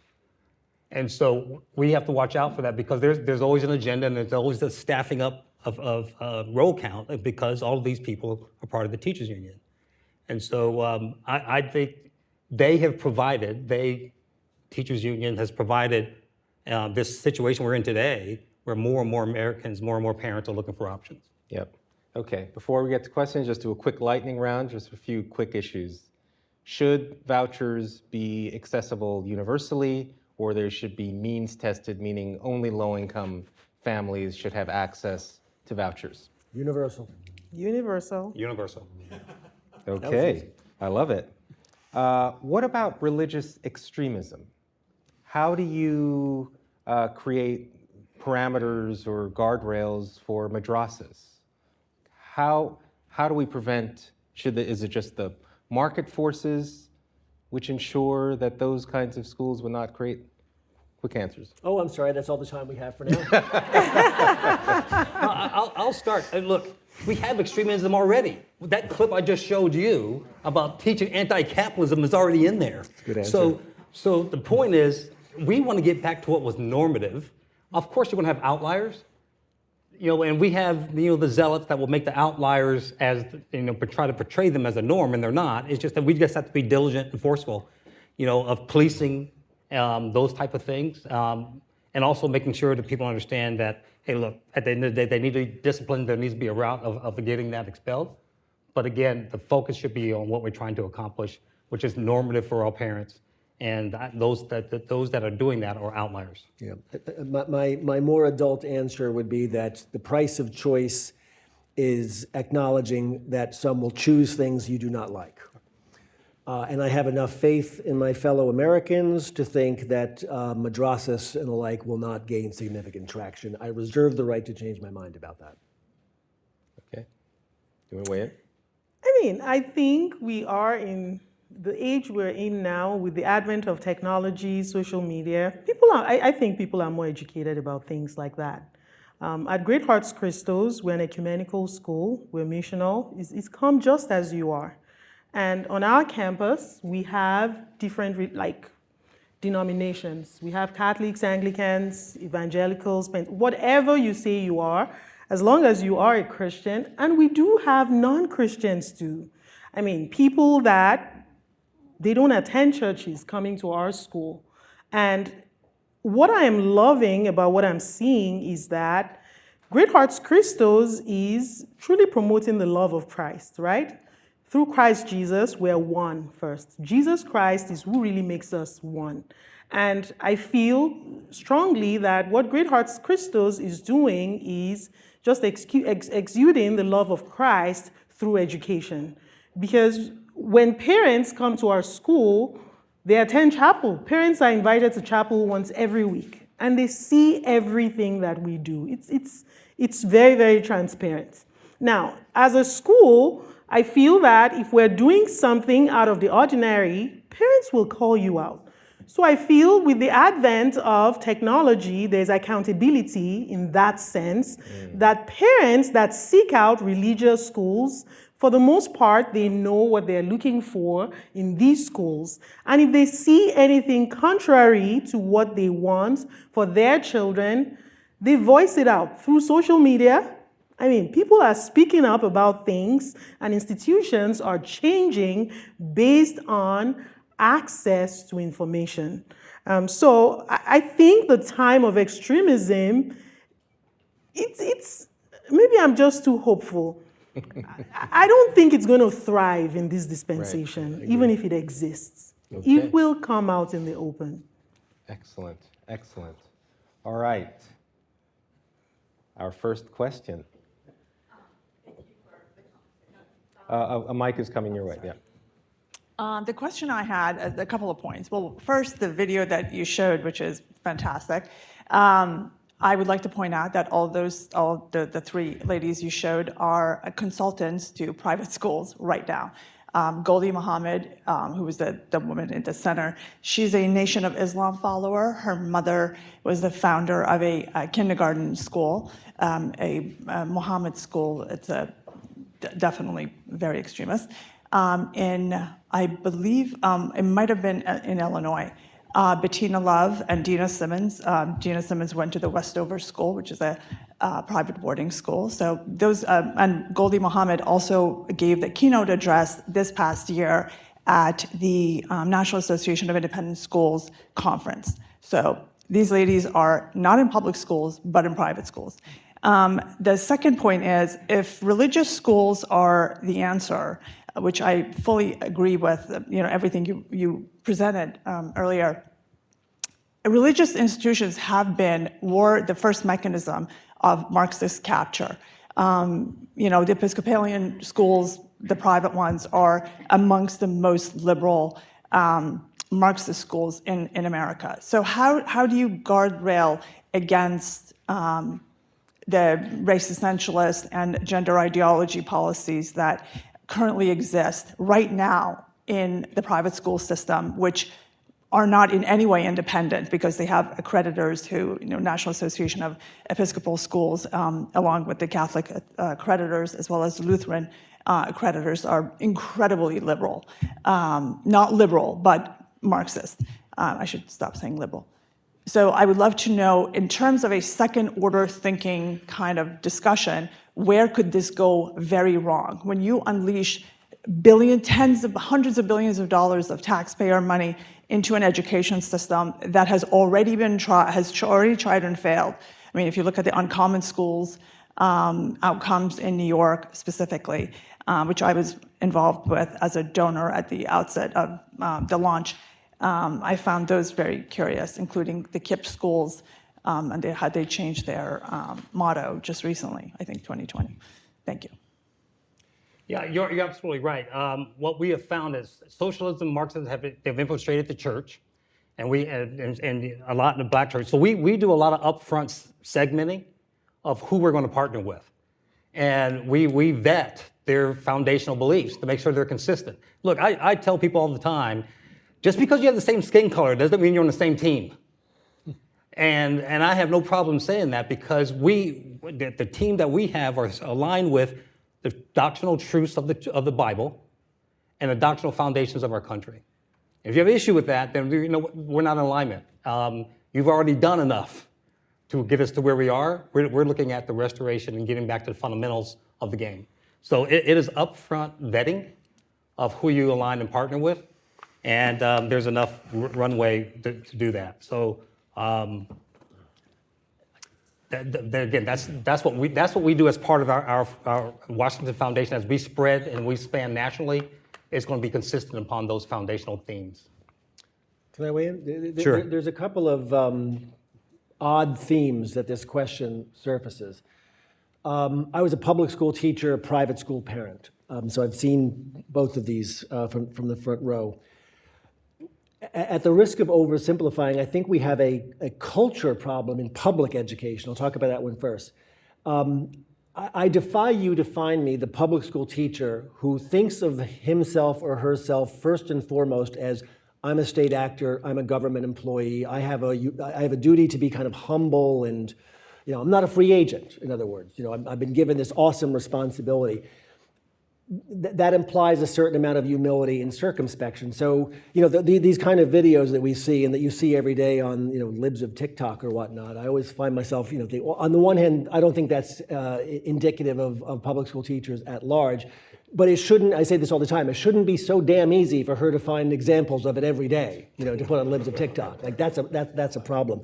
But that's within government control. Nobody hired you, Mr. or Miss Public School Teacher, to drive a wedge in between the 25 children in your class and their parents, their community, and their country. Where do you think you have the permission to do that?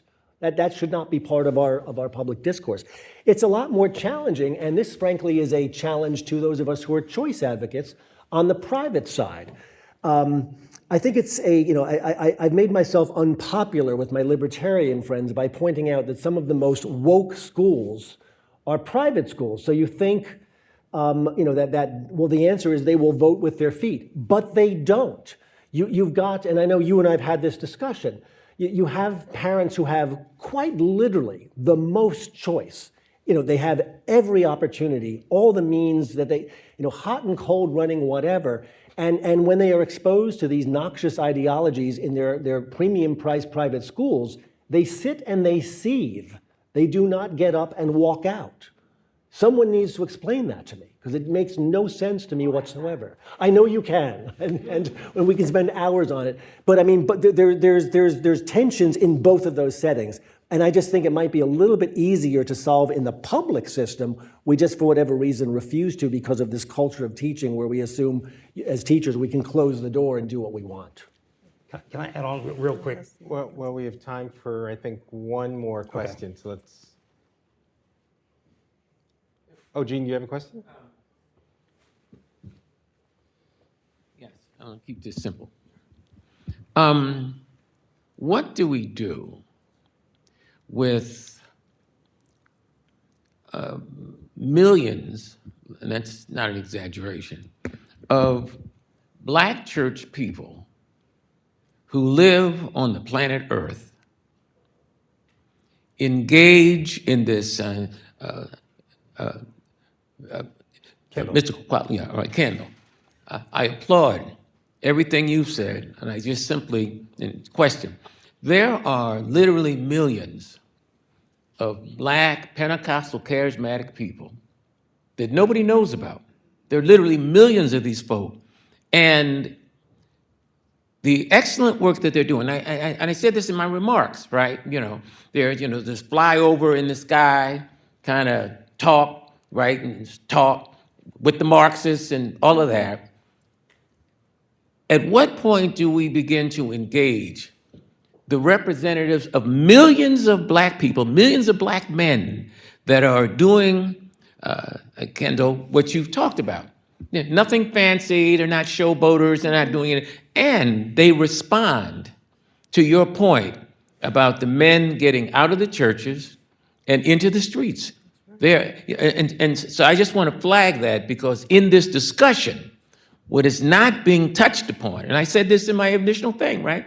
You know, when all the fancy people were having the high conversations on the planet Earth, where most people live, there's a whole nother kind of game going on. And so I'll end with that, because part of our discussion that it sort of weakens the intellectual sophistication of this discourse is that it is, you know, theoretically and empirically completely disconnected to tens of hundreds of thousands of black men, right, who are doing this work. No Hollywood, no showboat. They're not Al Sharpton or whoever your bad guy is, right? And so we need to reconnect to the issue that you raised, because there's an entire, I mean, literally, and it's like the King thing, right? Nobody saw the King thing coming. All the fancy people, I said that, right? All the fancy bourgeois blacks as well as fancy white people, they had no idea that this movement was coming. And so at some point, we must intellectually engage this, or I'll put it as a question. How do we engage this thing so we're actually talking more about what's happening on the planet Earth, for real? Well, so I'll respond real quick to that. If you go to our website at takechargeus.com, you'll see we have the largest number of everyday, normal black Americans, that that were former gangbangers, all the way to corporate attorneys that never got in trouble. This has to be a grassroots movement. And this initiative we're doing, whether or not there was ESAs or not. Things are so bad out there that they're wanting some justice. Now, I'm going to tell you, we do a poll every year in our community or nationally. This is by far the number one driver, is school choice and getting our families back together. Now, it's so pervasive that now we have Hispanic people joining our commission, because the same issues going on in their communities, the same issues as ours. And so there's Hispanic churches that want to get involved in Minneapolis, down in Nevada. And I'll be speaking in front of the National Hispanic Pastors Association, because these principles are universal, regardless of race. Yep. Toyin, did you want to comment? Thank you so much for because that's for redirecting our attention to the things that matters most. And I'm not going to say I know the answer to that. I mean, at Great Hearts Christos, we do have a lot of open houses. We've tried to partner with churches. We've sent out emails to pastors around our school.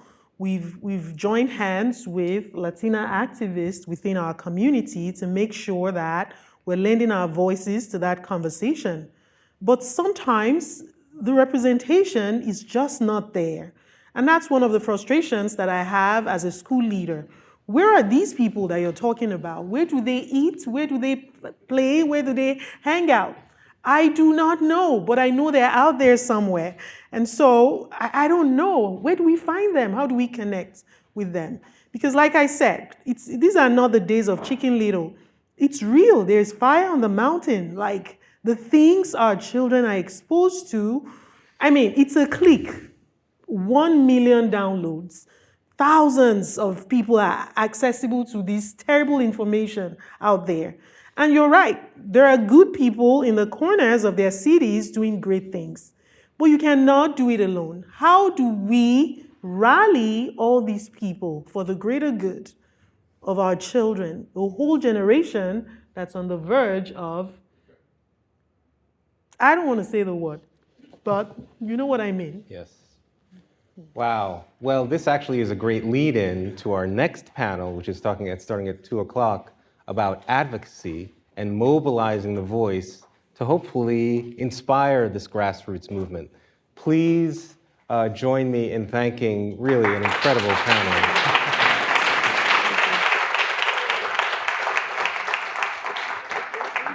Okay, we'll take a quick break, but we're back at 2 o'clock for our panel led by Dr. Jackie Rivers.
To reconvene for our final panel on advocacy. So please come back to your tables, and I'm honored to pass the baton to Dr. Jacqueline Rivers, also from the Seymour Institute. We're very honored to be co-sponsoring this event with American Enterprise Institute. So on that, Jacqueline, the mic is yours. Well, thank you, everybody. I'm so honored to be here, and I want to thank Ian for pulling us all together. And I want to say that I'm a little bit the skunk at the party here. But, you know, in this age of such polarization, I'm going to ask you to hold your noses, because maybe I'm also the voice crying in the wilderness. Maybe.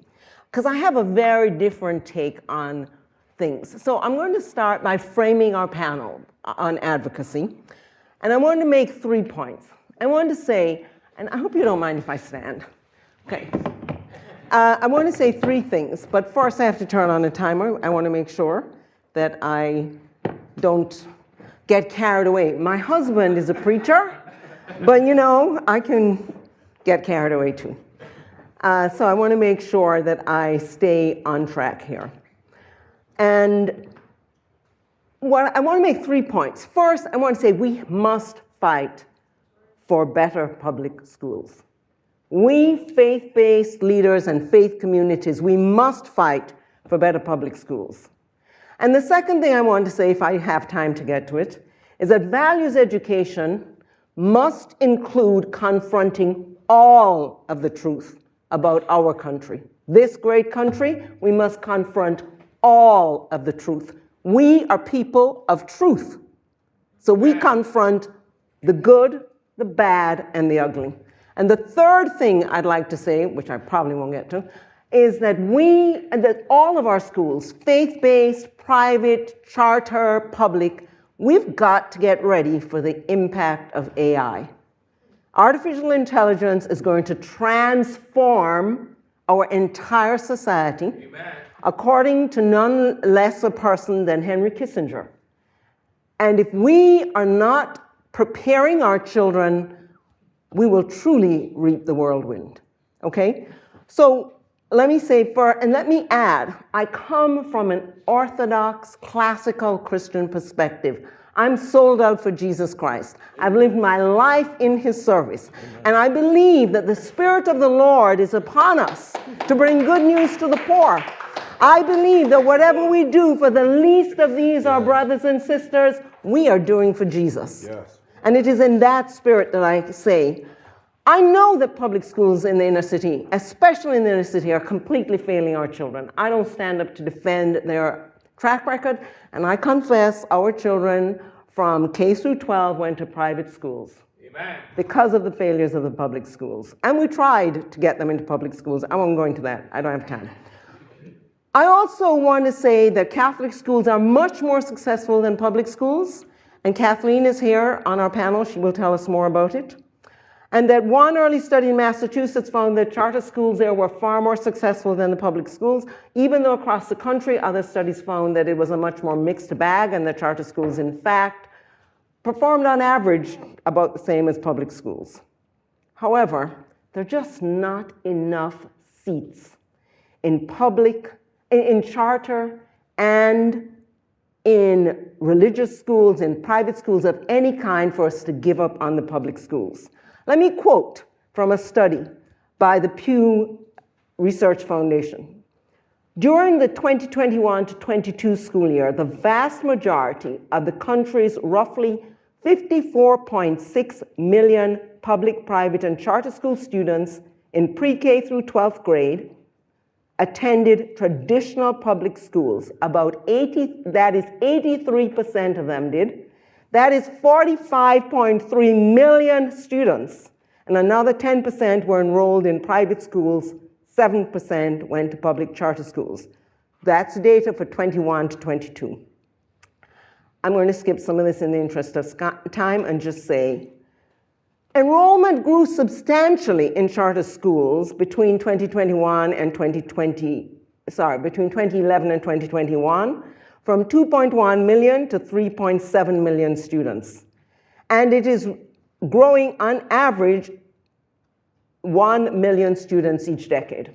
Maybe ESAs are going to transform that, but it's going to have to be a really big transformation to make a difference, because at that rate, it will take us 450 years.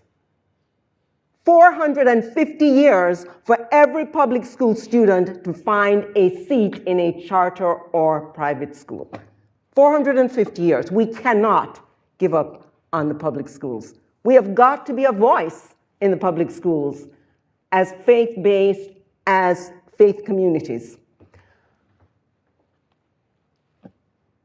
Many years ago in Boston, I was part of a group called Critical Friends. We were critical friends of the public schools. We were friends because we were for them. We were critical because we held them to account.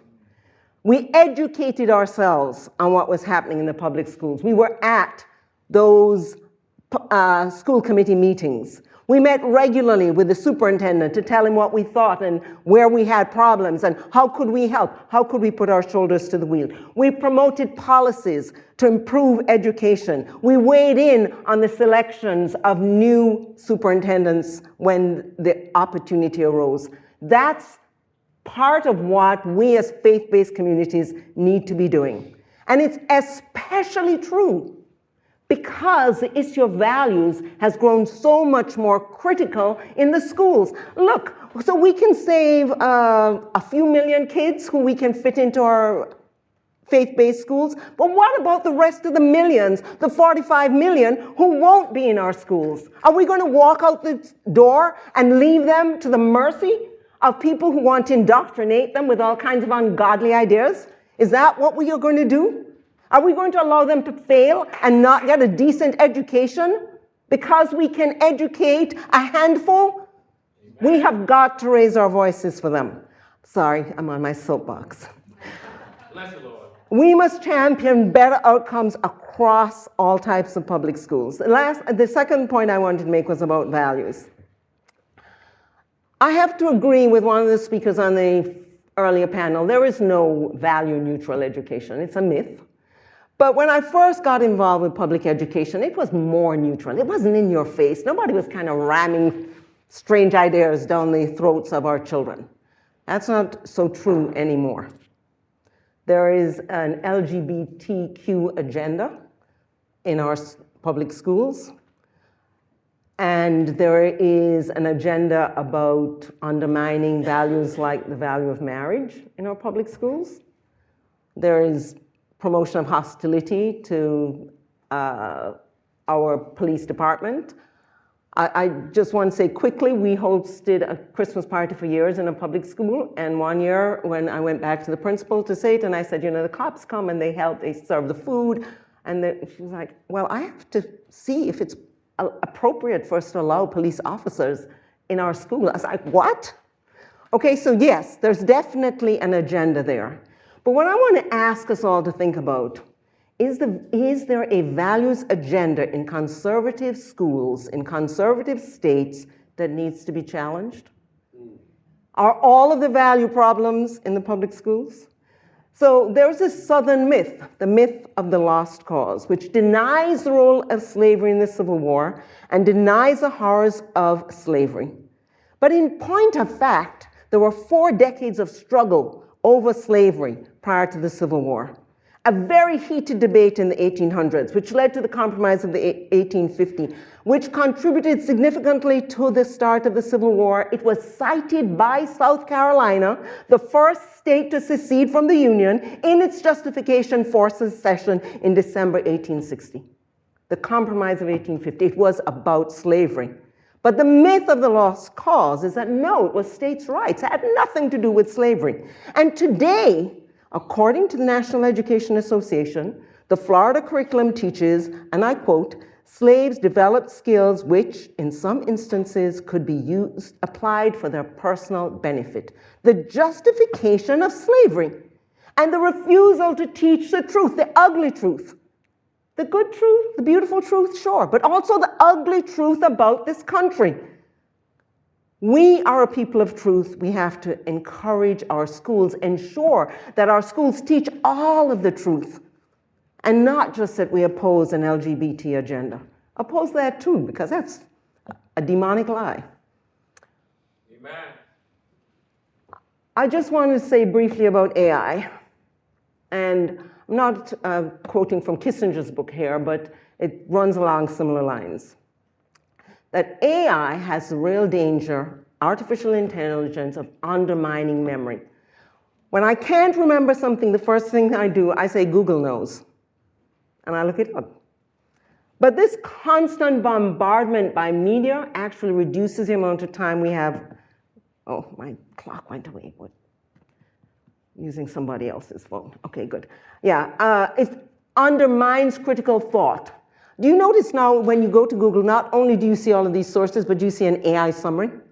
And the AI summary doesn't tell you what sources it drew from. It flattens. It doesn't give you the nuance that you would get if you looked at a number of different contrasting sources. It undermines memory. It undermines critical thought. It will undermine reading and writing, because every time I search the Harvard Library and I come up with the online library and I come up with an article. Actually, it doesn't happen when you do it on Harvard. If you do it on Google Scholar, AI pops up and says, would you like me to summarize this for you? It's like, no, let me read it. But our children will allow it to summarize them for us. And when you want to write something, all you have to do is say, write something for me that covers these points. It's undermining reading and writing, which is key to thinking. So how will our schools respond? Are we ready for that challenge? I want to thank you for allowing me to run my mouth, as my husband would say. I just want to remind you, 3 ideas. Faith communities must fight for better public schools as well as fighting for choice. Our values education must confront all the truth about our country. And we and the schools we support have to prepare our children for the negative impact of AI. Remember, it would take us 450 years, at the rate at which charter schools have been growing, for us to seat every single public school in this country. And now I want to turn to our panel. I want to start with Kathleen Porter-McGee, who is a managing partner at Leadership Roundtable, an organization of lay, religious, and ordained leaders who work together to promote best operations of Catholic institutions throughout the US. She was formerly the superintendent of Partnership Harlem and South Bronx. And Kathleen, I give you the floor. Great, thank you. I'm so happy to be with you here today. It's been such a rich discussion, and I don't know that I'll be able to follow that, but I'll do my best to try. Again, my name is Kathleen Porter-McGee. I'm the managing partner of Leadership Roundtable. Again, Leadership Roundtable is an organization that is dedicated to working with lay, religious, and ordained leaders to help rebuild a thriving Catholic Church in the United States. And we do that by advocating for recovery and reform in the Church, and by providing direct support to leaders of Catholic institutions that serve our faith, our mission, and our communities. But as Jacqueline said, before joining Leadership Roundtable, I was superintendent of Partnership Schools, which is a private school management organization that at the time ran 11 urban Catholic schools, 7 in Harlem and the South Bronx, and 4 in Cleveland, Ohio. And those years that I spent working in education reform in general, and particularly in leading urban Catholic schools, turned me into a bit of what I would call an institutionalist. And that is, when I began work in education and education reform, I really focused much more on the individual. Like, how are we going to find ways to serve the individual student and to improve individual student achievement outcomes? But over time, one of the things that has become really clear to me is that individuals do not flourish without a strong connection to institutions that help form them in values and virtue, and that help support and strengthen their communities. And so through my work in education and in serving faith-based schools, I've come to understand that strong institutions are essential for building community, and strong communities are what help individuals flourish. And I say that because I come to today's conversation from the standpoint of how to advocate for changes that help, not just about how to advocate for changes that improve individual outcomes, but also how to create an environment where the institutions that serve our families and our young people are really thriving. And so with that as background, if you take away nothing else, I want you to take away two things, one of which actually has been said multiple times, so I just want to amplify.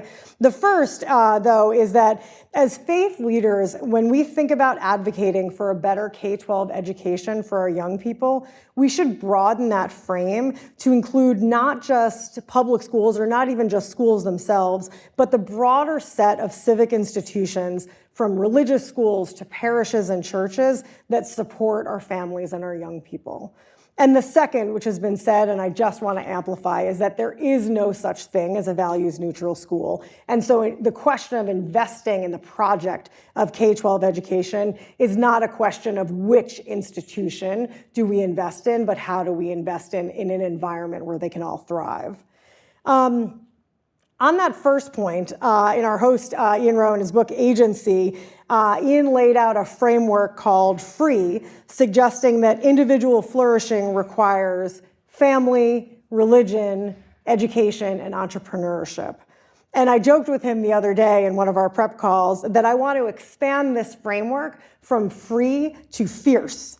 And that is, if we aim to form children with the knowledge, the skills, and the sense of purpose that they need to flourish, we need to add an I and a C to that free for institutions and community. Because what individuals need is a broad network of institutions and individuals that support them, particularly in their most formative years. I would also like to put some data behind that point.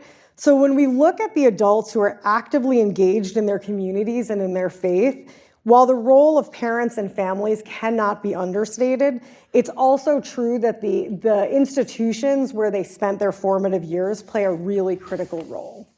And because I come to this with the perspective of Catholic school leadership, I'll share some Catholic data in particular that I think is equal parts compelling and also worrisome. So first, the Catholic Church is the largest non-governmental provider of social services in the country. Each year, more than 100 million people depend on Catholic institutions for healthcare, education, disaster relief, and more, all through a distributed network of community-based parishes and institutions.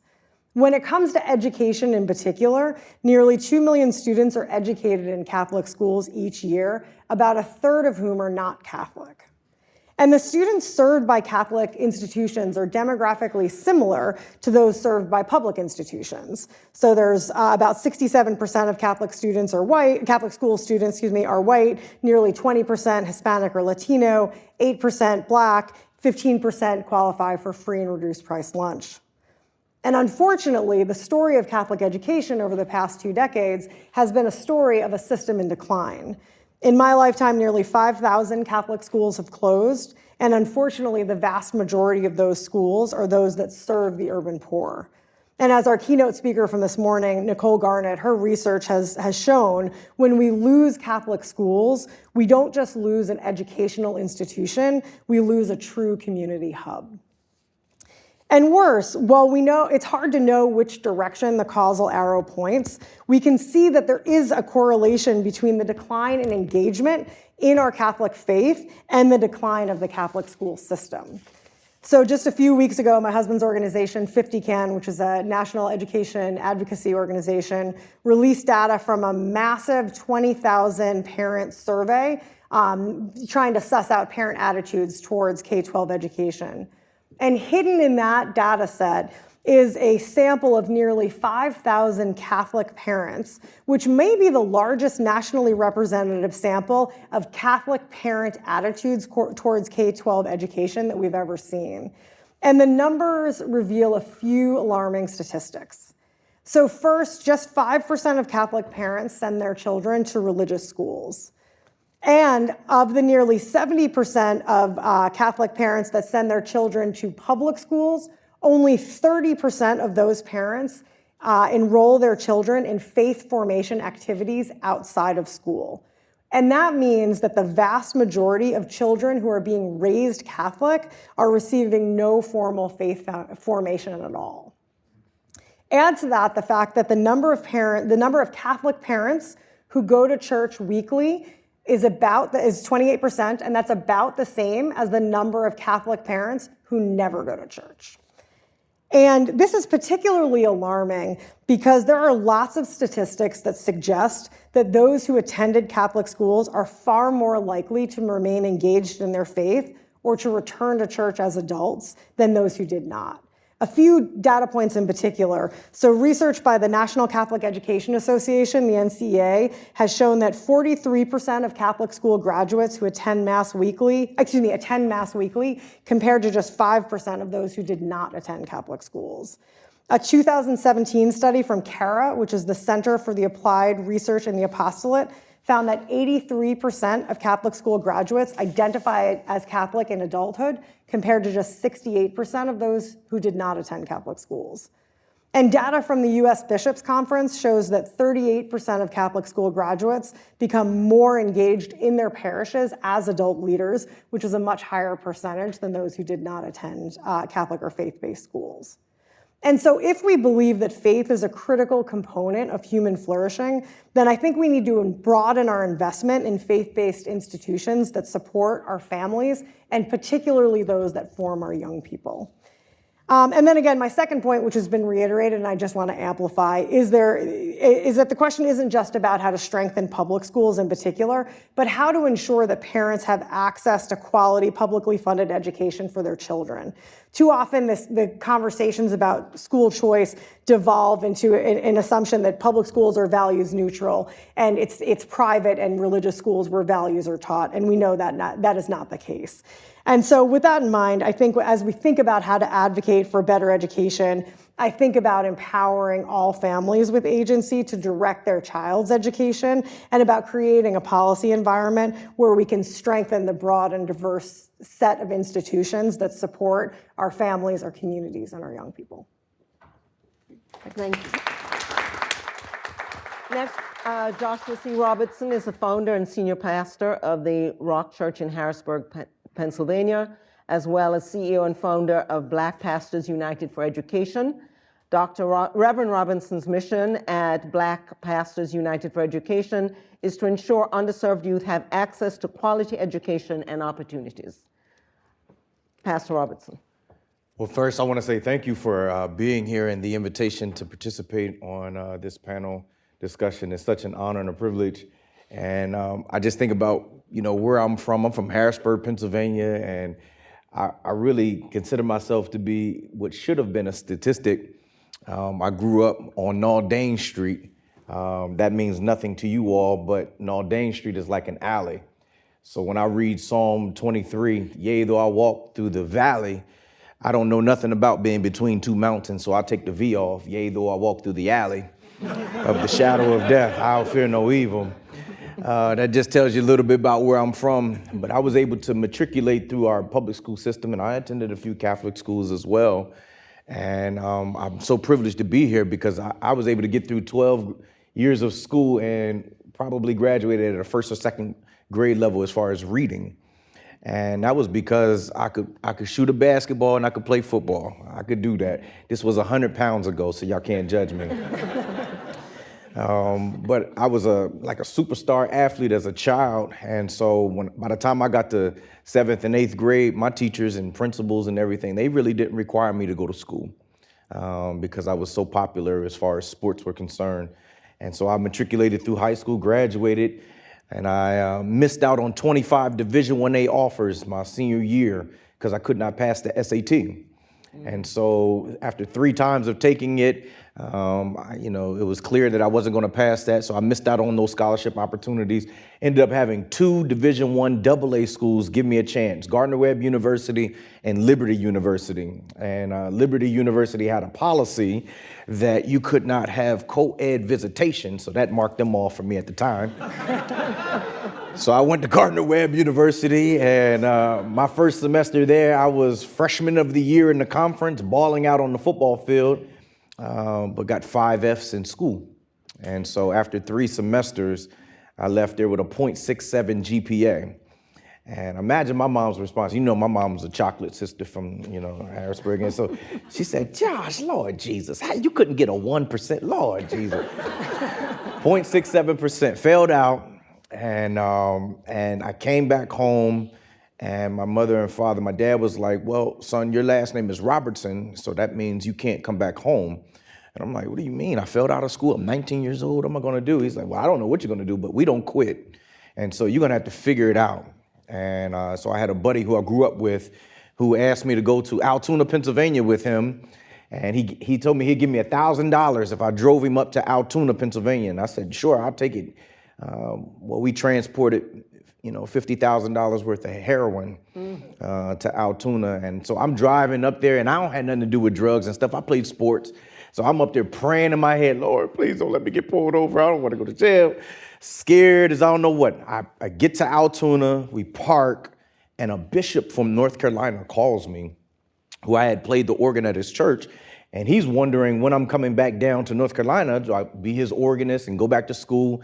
And that's when I had to tell him that I failed out of school.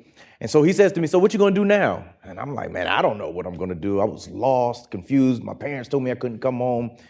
And he said, Josh, whatever you're doing right now, you're about to ruin your life, aren't you? Now, I had just parked in Altoona, and I knew it was in the truck. So he's like, aren't you? And he kept saying it. And man, I had tears running down my face because, I didn't know what I was going to do. And he pleaded with me in that phone conversation to move back down to Shelby, North Carolina to live with him. So I took him up on the offer because my dad said I couldn't come back home and I didn't know really where I was going to go. So I went to North Carolina, and the first day I got there, Bishop took me to Cleveland Area Community College in Shelby, North Carolina, and he enrolled himself and myself into Cleveland Area Community College in Shelby. And after the first week, he said, you can't read. And he was the first one to discover in my educational journey that I couldn't read. So he bought me a Goosebumps book and a highlighter. And I took 3 classes at the community college, but his class was the toughest. I had to write a weekly book report on what I was reading. And after that semester of being with him, I kind of had it. I knew how to read. I had learned how to be a student. But the reason why I mention this is because he inconvenienced his entire life, on his own dime to give me a chance. I was living in his house. He had 3 other pastors living there who were on sabbatical, so I had to stay on his couch. My rent was playing the organ at his church, but he could have sent me to school, but instead he went with me. Now, mind you, at the time, he's 36 years old. He's an earned PhD. He just finished his PhD program the year before. He had no business being in community college, but he thought it, right to do in order to teach me how to be a student. And the reason why I share that story is because that's really my own experience is why now I advocate for kids and try to provide educational spaces for kids, because where he intervened in my life at 19, I'm trying to intervene in these kids' life at 9. Most kids are not going to matriculate through the educational experience and waste a full Division I scholarship and have another chance. And so, that's really where my heart and my passion is trying to advocate. If he wouldn't have done that next fall, I got into the University of Minnesota, where I played football there under a full scholarship. So now I have my bachelor's degree, I have a master's degree, and I aspire to go get my doctorate degree. But that doesn't happen without someone interrupting their entire life, inconveniencing their life in order to make sure I have a chance. And so now I've committed my life to this important work of trying to advocate for kids. I wholeheartedly believe that the church plays a critical role in this, and it's an ancient role. The real relationship between the prophet and the politician was that the prophet always would speak words of justice to ensure equity among equals within the nation. And so I think the church plays a critical role in speaking to those who are our lawmakers and making sure that we advocate for the least of these. Because if the church could do that, then I think we reclaim our real legacy. You look at the civil rights movement and you think of Dr. King. I did a civil rights bus tour this past summer, and going throughout the South and talking to people who were alive doing his work and help march with him and advocate with him. He was a pastor. He was leveraging and empowering the church to do this most important work. And so I think we need to reclaim that legacy, that we do more than just have church on Sundays, but we are existentially helping our community and our constituents. So that's where my passion is. That's where my heart is. I think that every church in America should be used to educate kids. Right. We have all of these buildings that, as you were saying, Brother Kendall Qualls was saying in the last panel, that these spaces are open Monday through Friday, 8 a.m. to 4 p.m.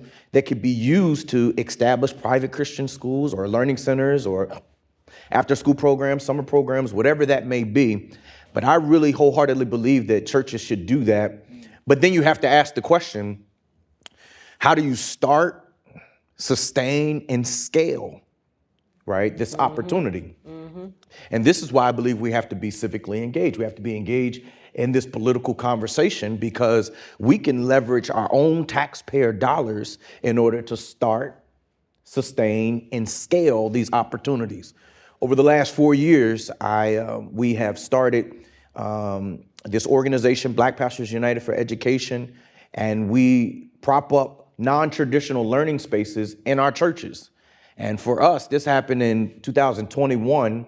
I was simply at church, being a pastor, trying to pastor my church through this COVID. And I started, when the kids got sent home from the public school to do online curriculum, I started receiving phone calls from parents, 30 to 40 a day, asking can their kids come to the church during the day to do their online work. And I'm like, no, before COVID, we had an after school program. What are you talking about during the day? So I'm just saying, no, we don't do that. No, we don't do that. And then I had a member of my church, single woman, 7-year-old boy. She lost her job because of COVID. So she came into my office and she's panicking, don't know what she's going to do to take care of herself and her child. And I thought, well, she was our after school program coordinator. So I thought, well, why don't I just hire her to take, maybe a few kids who parents have been calling me to ask for assistance? Why don't I just merge them two together? And I tell you, the call that really did it for me from a parent, it was a mother. She called, it was early in the morning, she called and she's like, can my child come there? And I'm like, no, ma'am, I don't know what you're gonna do, but they can't come to the church during the day with, And she was like, well, he's gonna have to figure it out because I got my high school diploma and he's gonna have to figure it out. And she's going off and everything. So I finally did just kind of break up the tension. I said, well, ma'am, how old is he? She said, he's in first grade. And so then I was like, whoa, mom is saying her son has to figure it out for himself and he's in first grade. And that's when I was like, we got to do something. And so, that mentality is in our community. It's a reality. I wish I could say it was something different, but what do you do until we fix that? And that's why I believe in opening up our churches and maximizing this space. And not only that, I think through doing this, I begin to see how I think when God gives a people a vision, he gives it to you in seed form, and then you work at it and then grow into more. I think if God told Moses that he was going to spend 40 years in the wilderness, he might not have did that. He just said go, and I think if God would have told me 4 years ago that it would be Black Pastors United for Education, pastors all over the country would be reaching out, I might not have done it too. But I think as you go, all right, I thought I had a church. As you go, you really find out what God would have you to do. And I think we are on the precipice of a huge revolution in America if we take advantage of it. And that is really educating and mobilizing congregations, which are already, groups of people that are together, that can be, a critical mass as it relates to educating them as to the laws that govern education across this country. And then, creating, informed voters out of congregation members. Most of my congregation, the members of my congregation had no clue about school choice and about all of these conversations that we're having at the grassroots level. Some people just don't know about that. But I swear, I think the pastor plays a critical role in doing more than helping the congregation to worship, but to be educated as to these laws, and then mobilizing that education and creating informed voters to go to the polls and then secure the rights that I think we're all fighting for, to make sure that there is equity among equals in the nation. And so I'm glad to be here as one who represents this grassroots organization to fight for what I believe is critical for us and our collective future together. Thank you so much.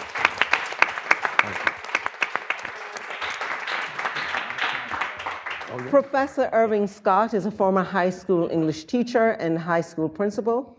He joined the faculty of Harvard Graduate School of Education during the summer of 2016.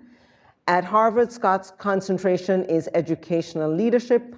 Before coming to Harvard, he served for 5 years as deputy director for K-12 education at the Bill and Melinda Gates Foundation. And prior to joining the foundation, he was the chief academic officer for Boston Public Schools. Currently, Professor Scott is a founder of the Leadership Initiative for Faith and Education, or LIFE, at Harvard Graduate School of Education. In his recent book, Leading with Heart and Soul, he shares 30 inspiring lessons of faith, learning, and leadership from his 30-plus years as a public school educator. Professor Scott. Thank you so much. And Ian, thank you so much for this invitation. It's a joy to be here. So while I have been blessed to be a teacher, a principal, a chief academic officer, Gates Foundation executive for the past 30 years in education, it all started in a family that was steeped in faith. And so what I would hear often is something like this: bless the Lord, O my soul, and all that is within me, bless his holy name. So I knew when I did that, some of you would start singing with me. Why? Because it's in you. This faith, this background, this experience that happened as a family, as a church family, on Sundays, or whenever it happened, it's in you. Well, it's in me. And it's been in me for 30 some years. But here's the interesting thing. I thought it was going to manifest itself in the way that it manifested itself in my father, who was a pastor and a bishop. And people perceived me to move in that direction at some point in time. They would say to me as I would carry my father's Bible around the church, look at him. Little Irving, he's going to be a bishop. Look at him. He's going to be an elder just like his father. Never became an ordained elder in the Church of God in Christ, right. Protestant church. All right now. Awesome. Can I get an amen from you? Amen. All right. Kojic. Yes. Church of God in Christ. Yes. I became an elder, but I never went like my father did for the next 30 years. I ended up in a public school, teaching English at J.P. McCaskey High School for 11 years, eventually becoming the principal, running a nonprofit, going to Boston, becoming a chief academic officer, and landing at the Bill and Melinda Gates Foundation, all while still believing strongly in who God is in my life. Amen. So when I hear a statement, let's not give up on the public schools, I feel to myself, that's exactly what I've been trying to do for 30 years. Live out who I believe I am called to be in a public space. Now, that requires me to do it in somewhat of a wise way, if you will. Wise as a serpent, harmless as doves. But never ever feeling like I had to leave that space. I felt like that was the space that I was called into.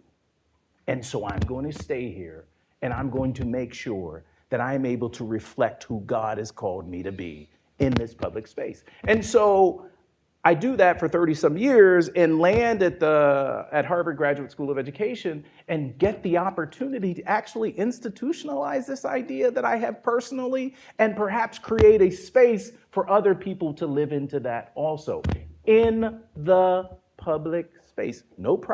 I have no problems with it whatsoever with private schools. Oh, okay. My mic's being weird. You can turn it off? Okay. I have no problem whatsoever with private education. I actually am a strong proponent of great schools, no matter where they are. Public, traditional public, charter, private, wherever they are, I am a proponent of them. But at the Leadership Initiative for Faith and Education, which I will run through this slide, incidentally, this slide sort of represents a recent strategic planning process that we went through, and so it looks very sort of polished, and I'm still talking through it. But what I want to do is just show you how we think about the work at the intersection of faith and education, right? So I want to give you that personal context. Let me show you what we're trying to do at LIFE. Everybody say LIFE. LIFE stands for Leadership Initiative for Faith and Education. Go to the first slide. So the first slide basically sets up the premise that we all know. We've got major inequities in academic achievement, academic access, and opportunity. And of course, those equities are driven and indicated based on race, income, and so forth and so on. And they have both short-term and long-term implications when it comes to economic mobility. Next slide. Despite that challenge, we also know at the same time, history points to a powerful and often overlooked source of potential progress in our education system: faith and spirituality. We've been talking about it all day. We firmly believe that. I'm an example of that. This whole Ian's initiative around free taps into that. We believe that strongly. We don't believe we're doing it in a powerful way, but life is trying to advance it. Next slide. There's empirical evidence around it also. Several studies just elevate here. The Tulane University study by Ileana Horowitz found that teenage boys with working class families, regardless of race, who were regularly involved in their church and strongly believed in God, were twice as likely to earn a bachelor's degree as moderately religious or non-religious boys. Are boys struggling in this country? You better believe it. You got to look at the data. No matter what race, no matter what income, boys, males are struggling. Second study, colleague Lisa Miller doing some amazing work at Columbia University, which shows the power of spirituality in the lives of young people. And they, as a result of having that spiritual connection, aren't as depressed, don't focus on suicide as much. Why? Because they're grounded in spirituality, or the definition of spirituality she uses. And then, of course, Raz Chetty, our colleague there from Harvard University, found that relationships across, this is really fascinating. This is a relatively new study. You really got to find this one. He found at the Opportunity Insight Center at Harvard, he found that relationships across socioeconomic lines of difference have an overwhelming impact on economic mobility and the setting in which people were most likely to build this kind of social capital was in faith communities. In other words, what we find is when we are able to have income groups mix, it increases the likelihood that economic mobility happens within with those economic groups. And where does that mix often happen more than others? In churches, in communities of faith, right? So I think those are really powerful studies that just keep in mind. Go to the next slide. Despite all of this evidence, despite what we know intuitively based on our own personal experience, faith-related strategies receive little attention in education debates today, oftentimes for reasons that are legitimate concerns, like Christian nationalism, which can be perceived as a danger in our country, and we should just call it out. And also a misinterpretation of policies or the SCOTUS particular decision, McCollum versus Board of Education, which you can look more into. So despite what we know, despite the growing evidence, we continue to see a lack of partnerships. Go to the next slide. At Life, Leadership Initiative for Faith and Education was built with a different kind of vision. At the Leadership Initiative for Faith and Education, I'll just read it. We envision an education system that reduces educational disparities by embracing, number one, partnerships between schools and faith organizations. Excellent example here. while respecting the essential separation of church and state. And I know there may be debate around how you interpret that, but we think it's tremendously important to give credence to this notion of the separation of church and state, as well as the spiritual lives of students and educators. So sort of a two-part agenda, more partnerships with faith and education happening across the country, as well as creating space for students and educators to begin talking about the role of spirituality in their own lives.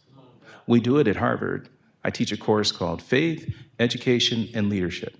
Faith, Education, and Leadership at Harvard University. What happens in that course? Educators who are aspiring to be principals, superintendents, and whatnot come into that course, and one of the things I first train them to do is talk about what they believe. Well, what if I believe something that's different from what you believe, Irvin? Do you believe it? Does it have an impact on how you do your work? Then I want to hear it. And creating spaces where people are able to do that, I think, are healthy for our country. Go to the next slide. There are two parts to the vision, basically, is what I just talked about, this partnership and the being able to talk about spirituality. Next slide, please. Just imagine if every public school in the United States, because we're not giving up on the traditional public schools, they're not going anywhere. Imagine if every public school in the United States was partnered directly to one or more faith communities to address specific needs. Imagine if public schools were places in which young people and educators alike shared their expressions of faith and spirituality in ways that increased understanding, cultivated empathy, and expanded our definition of learning and human development. Finally, you can go to the next slide. This is basically our theory of action. I won't go to it, but I will say something about the last bullet, which is increased teacher recruitment, satisfaction, and longevity. One of the challenges we have in schools is that we're losing a lot of teachers. I feel like one of the reasons why we lose teachers is because they've lost connection to why they do this work. And many of them do it, well, most of them do it for more than just the money. In some ways, it's a calling. And I feel it's important for us to get at that calling. And this is one of the things that we try to do with life. And then finally, next slide, sorry. We recently read, Jackie referred to it, a book, Leading with Heart and Soul, where we talk about the 30 years of our education experience in public settings, all in public settings. Well, perhaps Bill Melinda Gates Foundation was not a public setting, but we were given $300 million to public schools. So that was still being lived out in that way. We talk about the role of faith in our experiences. Thank you. Thank you so much, Jack. Thank you.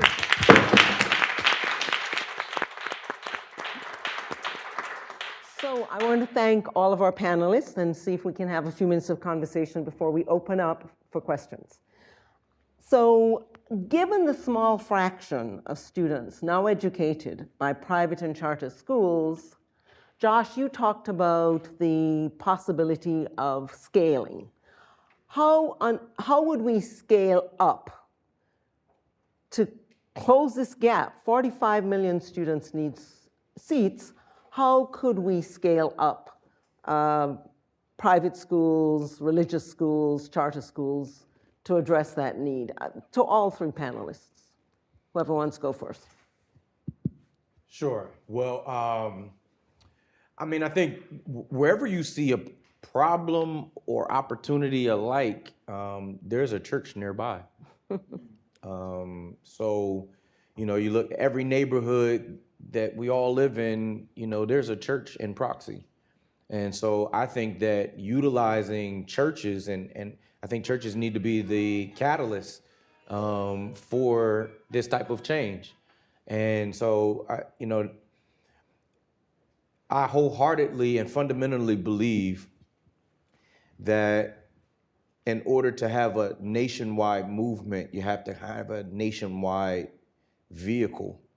And that's why I think the church is so critical, because you already have people who are gathered together who believe, who have similar ideals that can work together to not only establish educational spaces, but they can also advocate. And I think that that's the piece. It's not just establishing educational spaces. We also have to be involved politically to ensure that our country upholds what we start and that it can be sustained. I don't think it does us any good or any good for our youth and our children and for our legacy and our generation if we're only able to start educational opportunities.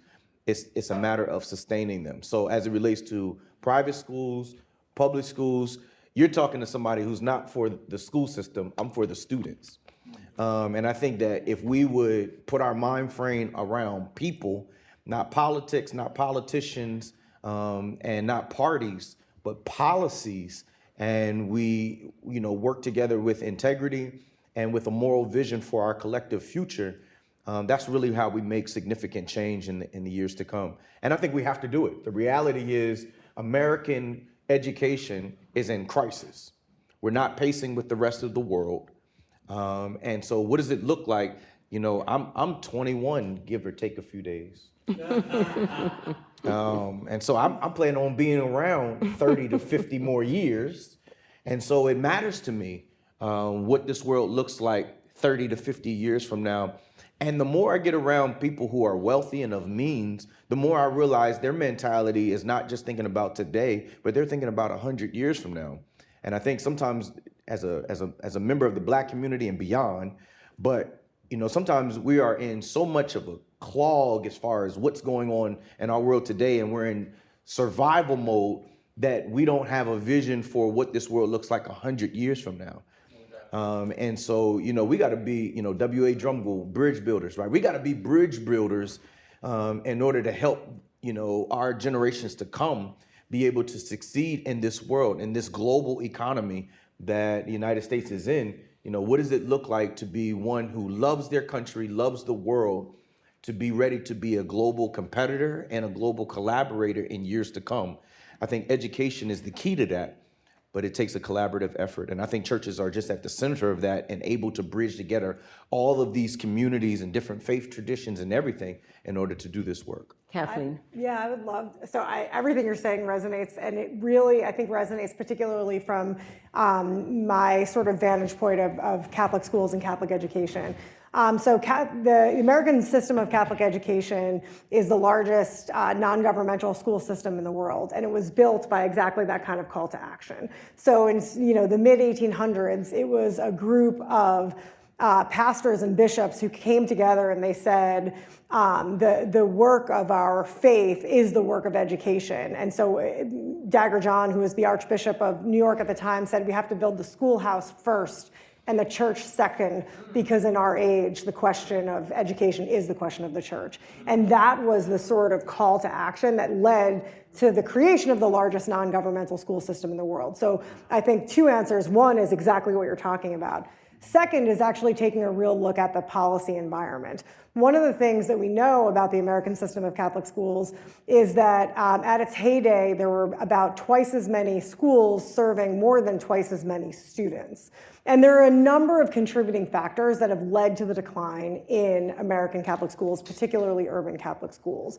But one contributing factor is the way we, through policy, preferenced charter schools over religious schools or Catholic schools. And so Robert in the panel right before this said in charter schools, we are literally educating former Catholic school students. That is true. It has become zero sum, where children who were educated in Catholic schools migrated over to free charter schools. It didn't have to be zero sum, and there was a different policy approach that would have allowed both to flourish.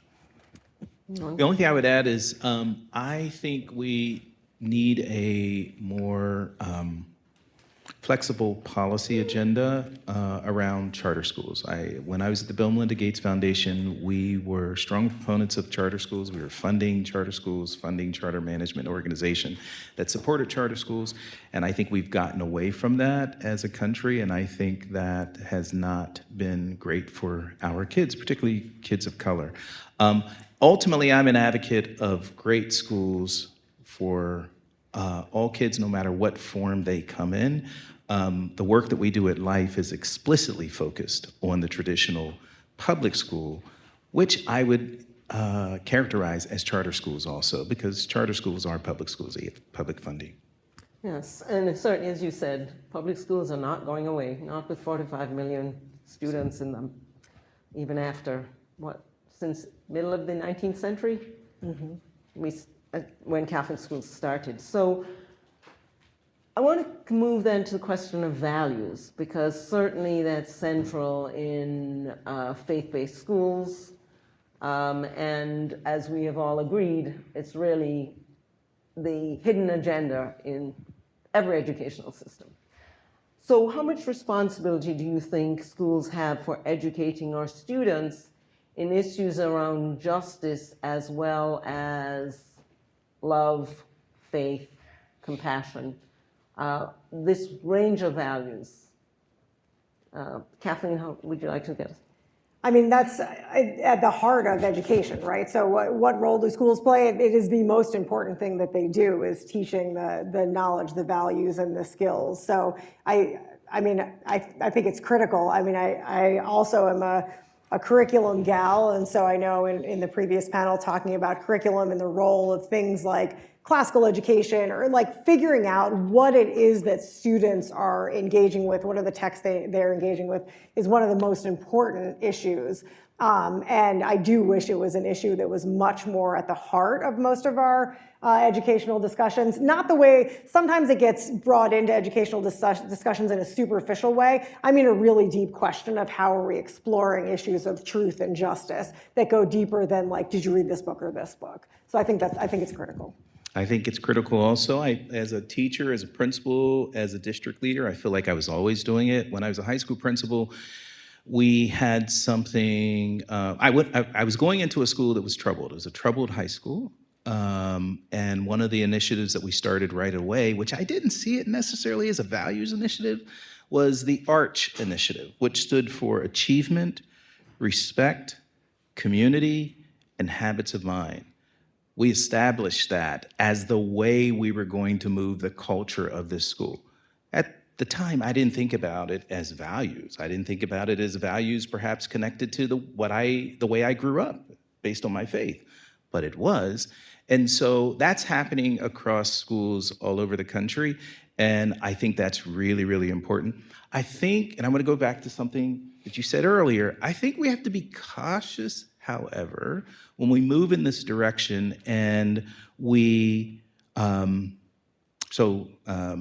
I gave Jacqueline a heads up that I was going to mention that she referred to the LGBT community or that agenda as demonic. I think we have to be cautious about doing that kind of stuff in public schools.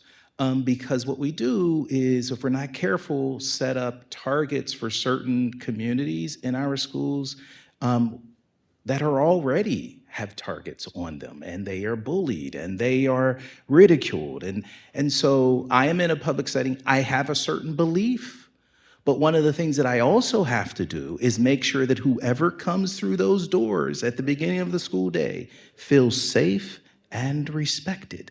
And I think we want all of our kids to be in public school settings where that is the case. So I just wanted to call that out regarding values. So I want to give Josh a chance to respond as well, but I do want to thank you for pointing that out, because I do think we have to be very careful, one, to make sure everybody is safe and respected.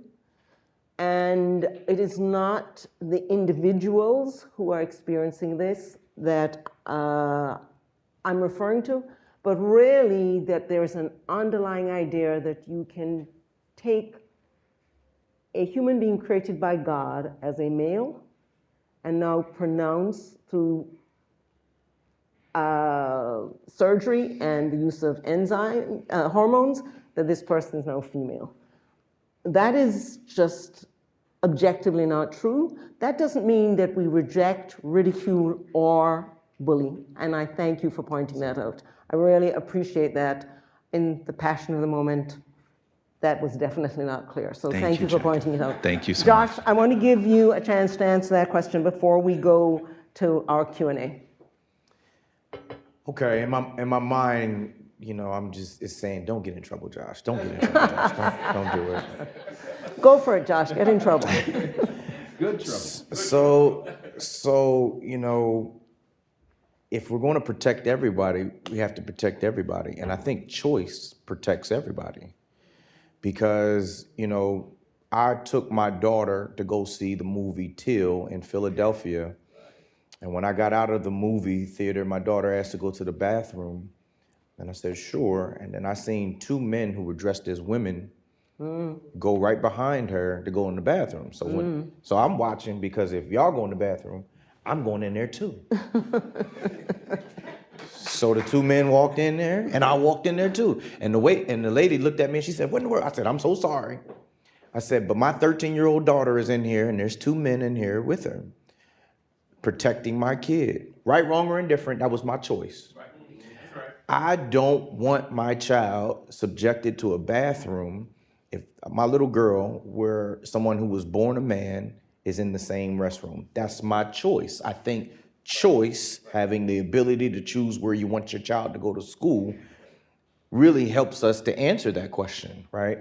And I understand that the public school feels like they have a responsibility to protect the LGBT community, which, let me parenthetically say, I wholeheartedly believe that if the Christian church would allow more than heterosexuals to process sexuality in our churches safely, we might not have an LGBT community. They will be in our community because we've allowed them to process safely with us. The church has pushed people who don't identify as heterosexual to the margins. Let me say it like this. No one in my church taught me about sexuality. I was made to give a pinky promise that I was going to be a virgin until I got married, and I didn't even know what a virgin was. That was the birds and bees talk for me. And so I think the church has to play a critical role in education, right? Yes. And so who teaches a boy how to be a man? Who teaches, is a husband and a wife a status or a job description? And I think the church has to really look at it like that. A husband, a wife, a family, that requires some explanation. Who explains that? Is it our public schools' responsibility to do that? I don't know if that's their responsibility. But I think the village has to take a proactive approach to educating our children to prepare them to be successful in the world today. Who teaches us how to be American? So I think education is critical, but I think choice really helps us, for parents to say, I want my child to go here, because what I don't want at the same time, those two men who walked into the bathroom, who identify themselves as women, or however they identify themselves, I don't think they should be marginalized for that choice.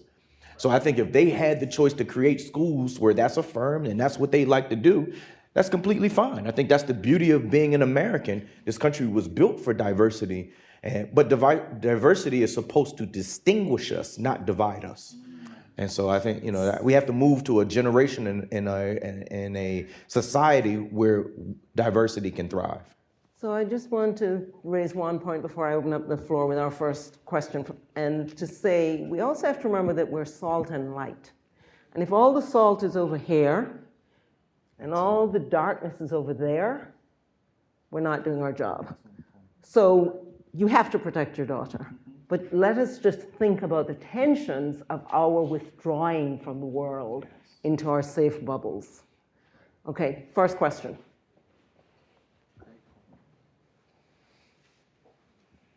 This has been so wonderful. I feel like y'all are speaking my same language today, and I'd just like to thank everyone for the time that you took to be here. Also, Pastor Josh, I saw you recently at the Policy Circle. Yes. So you're making the rounds, and I'm really grateful and blessed for that. I'm going to start with referencing two pieces of scholarship and follow up with a question. On September 29th, the New York Times had an article entitled, "The Black Church Has a Gen Z Issue. They Don't Come Into the Building Anymore." This was written by Clyde McGrady, and it was a long article filled with lots of helpful information. I'm going to just let that sit there for a second, and then my second piece of scholarship is a book written by Graham and Davis called The Great Dechurching. So part of the reason I'm asking this question is because you're dealing with a diminishing population. You have fantastic goals that I fully support and really appreciate. are you finding that the Black church is in decline, or that churches in general are in decline? That's the first question. And what will it take to reverse this, if that's a yes answer? I couldn't agree more that churches need to step up and open their buildings that are empty, generally 6 days a week, provide buildings for faith-based schools to get started. I'm finding in my experience that pastors are not stepping up, unlike you, Pastor Josh.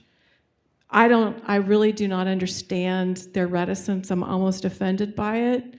So I guess the second part of my question is, how do we get pastors to begin to advocate for faith-based education? What is their reticence? And how do we get them to understand that this is a three-legged stool? Family and church and school needs to work together. So thank you. So I'll respond real quick. Sure. Pew Research Center does studies on religion. And I think there's evidence that there is a general decline in religious engagement on the part of Americans. I would say it goes beyond just Black communities, but we can verify that. So yes, to the first answer, but that's evidence-based. Can I just say one thing? Yeah, And Pew found actually that the decline was lower in Black churches than in white churches, despite the New York Times article. Yeah. No, the research at Pew is older. The New York Times article just came out. So that's the answer to the first question. To the second question around how, I think it goes back to what Pastor Rivers was saying. And I'm not an expert in the church. I spent most of my professional career in schools. I'm an expert in what I believe.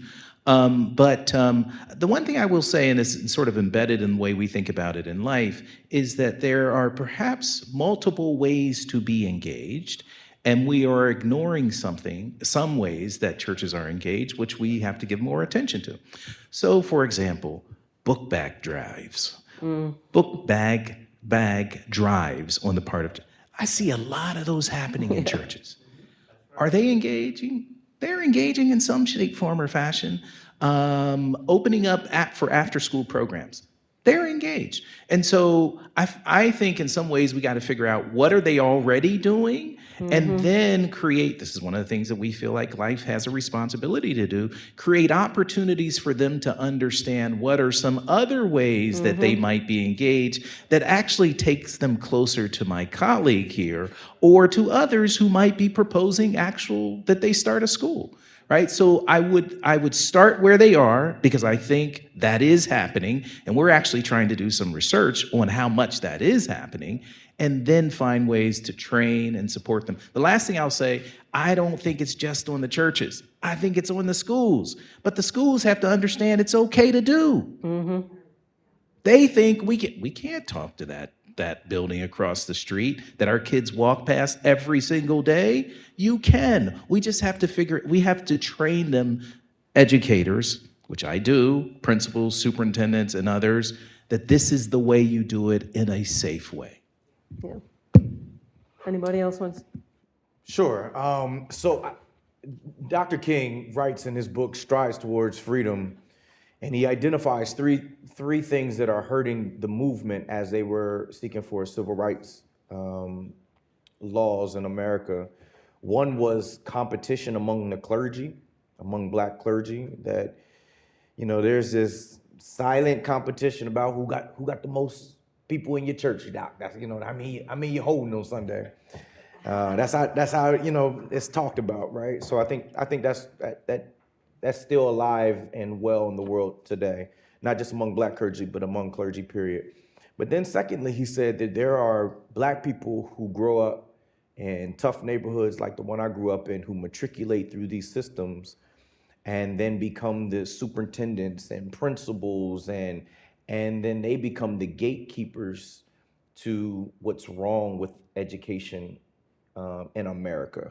So, and that's by and large, if you had to ask me who I have to kind of wrestle with with trying to establish, this new way of doing school in this area is people who are in our public schools who are saying, man, what you're doing is taking away from the public school.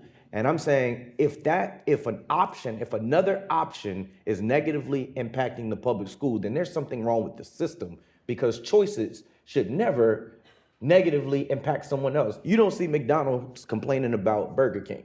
Yes, you do. You don't, well, you may, but they can't stop Burger King from popping up. Right? I said it last week at the policy circle, if you don't like this hospital, you go to the next hospital. I'm a pastor of a church. If you don't like my church, trust and believe, you can go to another church. But when it comes to education, now we have this truncated view that if you are in this zip code, you have to go to this school, no matter what your circumstances, unless you can afford to go somewhere else. That's not even American. So I think that pastors, the more I see pastors have the prophetic courage and moral witness that the church really has, the more I see people gravitate to it. People want a leader. People want somebody who's bold enough to speak the truth no matter what it costs them. And I'm glad I found this purpose, because I'm willing to live for it. I'm also willing to die for it. And I feel most alive now that I found this purpose, that to me, education is not something other than the church. It's thread in. You read Deuteronomy chapter number 6, and it talks about teaching your children, right? We're preparing the next generation. So I believe God, the creator, has made his creation to be creative. And so we have to creatively look at approaches that is going to meet the needs of our children now. And I think the more you do that, last year, 2023, we increased by 50 members that were directly or indirectly tied to our learning center, because there are people who are looking for a Bible preaching church that doesn't just preach the Bible and just spread the good news. Guess what? The good news needs a community that reflects that good news. And so when you build schools, when you advocate, you help to secure a community that reflects this gospel you preach. So I think it's both. You got to preach it, and you got to build the community that reflects the gospel you preach. Okay, so I wanted to take one more question. This is the last question we have time for. Hi, my name is Milt Hess, and I'd like to ask, where is the red line between faith and public schools? Because I'd like to give you my experience in a Baltimore public school in the early 1950s. Part of opening exercises each day was reciting the Lord's Prayer. Years later, I found out that the Lord's Prayer is an important Christian prayer. And as a Jewish kid, and half our class was Jewish, I was angry, and I'm still not happy about it. So where's the red line between the faith communities and the public schools? I would say there should be a red line. Some might argue that red line is driven by the community in which you live. I'm not sure about that, but I would say there should be a red line. I think there's a state right now that is trying to ensure that the 10 Commandments is in every classroom. I kind of think that's problematic. But maybe that state says it's okay. But if I'm a person who, like you, doesn't have that faith, I think as a public school educator, it's unfair to require students to be in experiences that are counter to their faith. I think that's what the separation of church and state was trying to establish, and I kind of think that's healthy. Unless we want the 10 Commandments and the Quran and every faith that exists in the school, I'm not sure we should be advocating for one to exist in the school. That doesn't mean that I, as a person of faith, can't exist in the school and find ways that are safe and respectful to live out my faith as I teach students over the years or lead teachers over the years. That's my personal take on that. I think you're absolutely right. I think it reflects the need for us to make sure that every student feels safe and affirmed, and that we're not imposing our faith on them. Pastor Josh? I mean, you can't have your cake and eat it too, though, right? You can't say you don't want the Lord's Prayer, but then require my daughter to be in a bathroom with a child who was born a man. You can't have your cake and eat it too. So, I mean, I don't know. I thought that was at the cinema. It is, but I mean, I have a principal right now in my church who has to put out a cat litter for the children who identify as Furbies, right? That's reality. That's a reality.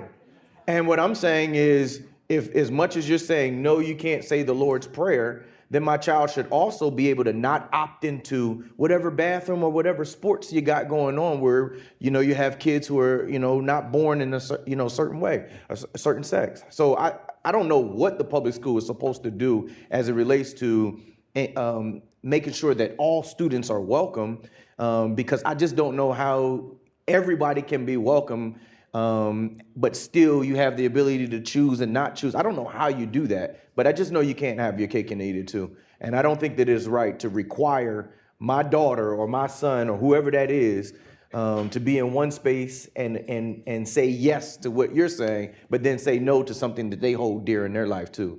And I think we have to live in the tension of the two. That's why I believe in choice.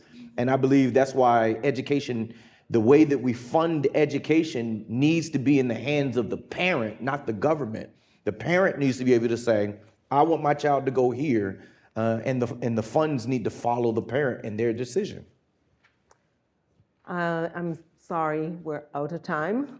Can I take one more question? All right, one more question. I had almost a counterpoint to the previous comment. It was a question for you, Reverend, about how do you approach raising this issue of the acceptability of faith? Because I've noticed among my college friends, for instance, they used to admire me for being a Christian even though they weren't. And now I think they kind of put up with me because the role of faith has fallen so far, or the credibility has fallen pretty far, along with church attendance. And often that is due to the Christian church's own fault. But how do you sell this idea? What words do you use to say, this is actually okay, it's not a danger, and it's not a hateful thing to expose our public school kids to whatever the church in the neighborhood could offer them or partner with? I just want to know how you almost market that. Well, that's a really difficult question to answer. It's one of the things that we're trying to do, and I think one of the simplest ways to answer the question is by asking it this way. What's your end game? If you were to ask me, what's my end game for the work that I'm trying to do at the intersection of faith and education? It's very simple. I'm trying to ensure that students can read. I'm trying to ensure that students can do numeracy well. I'm trying to ensure that they can get into college and achieve and so forth and so on. And I believe one of the ways to do that is by engaging faith communities more intentionally. I think that's not only what we're trying to do, but that's a safer way to have the conversation, because some people will say, what are you trying to do? I'm trying to get these young people to change the way they think about a certain thing. Well, isn't that their parents' job? As an educator, I'm trying to make sure they can read. That's where I start, and in many ways, that's where I end. And there aren't too many people who would contest that. And so that might be the way I'd answer it. And on that note, we have to end. Thank you so much. Thanks all panelists for the excellent presentation. Please give another round of applause to this great panel, as well as all of the participants today. A few lessons I certainly heard today, this idea that we want our faith community to advocate for all public schools, I think is a very, very important foundational belief, while also recognizing that we have the power to create empowering alternatives that are faith-based. Josh Roberts, I want you to just speak for a moment about what you've been advocating for in Pennsylvania as an example of the faith community advocating for all public schools. Just share with the group the legislation you've been pushing for in Pennsylvania. Absolutely. So this past year, we wrote a letter to the governor advocating for three things. Number one, the proper and full funding of our public schools. Lifeline scholarships, which is a scholarship given to the bottom 15% of students in the state. And then number three, zero cuts to cybers and charters. And the reason why we did that, our public schools are, yes, grossly underfunded. I don't think just throwing money at them is the solution. I think in Pennsylvania, public schools are funded by property tax. And then, but if you get into that, then you have to get into redlining. The Color of Law is a great resource that you can read to understand the history of redlining. It was designed to kind of be that way. So, that's the reason why public schools, they'll fight funding for cybers or charters or private schools because they're already underfunded. But that system is messed up altogether. So that's one thing. But then the second thing is the Lifeline scholarships. You have 250,000 students in Pennsylvania that are failing. And so there needs to be a lifeline for those students. But here it is. I think the mentality has to shift not only from it being a lifeline for students, but I think it's also an opportunity for education entrepreneurs such as myself to create affordable, excellent educational opportunities in spaces like our churches. And so I think that legislation could be used not only, like I said, I think we have to shift the mentality from it being just a lifeline to someone who is in need to an opportunity for those who have integrity and vision. Pastor Robinson, thank you. I wanted to end on that because I think what you're doing is a model for how faith-based leaders can help create the environment in a state that both protects traditional public schools, but creates an avenue for education entrepreneurs to create the very kinds of institutions that we know that we all want for our kids. Thank you very much for joining us. The reason we've launched the free initiative is because we know there is no silver bullet solution within one institution. It does take families, religious-based organizations, education and entrepreneurship, a work ethic that is derived from all of these powerful institutions. We have copies of my book, Agency, which chronicles family, religion, education, entrepreneurship. We also have refreshments outside. We're feeding you again. But thank you for coming. This is an important opportunity to propel a movement that has already existed. Separation of church and state was never a thing. We always knew that we had power in our community, not just the Black community, but within the religious faith community to make things better for our children. Thank you very much.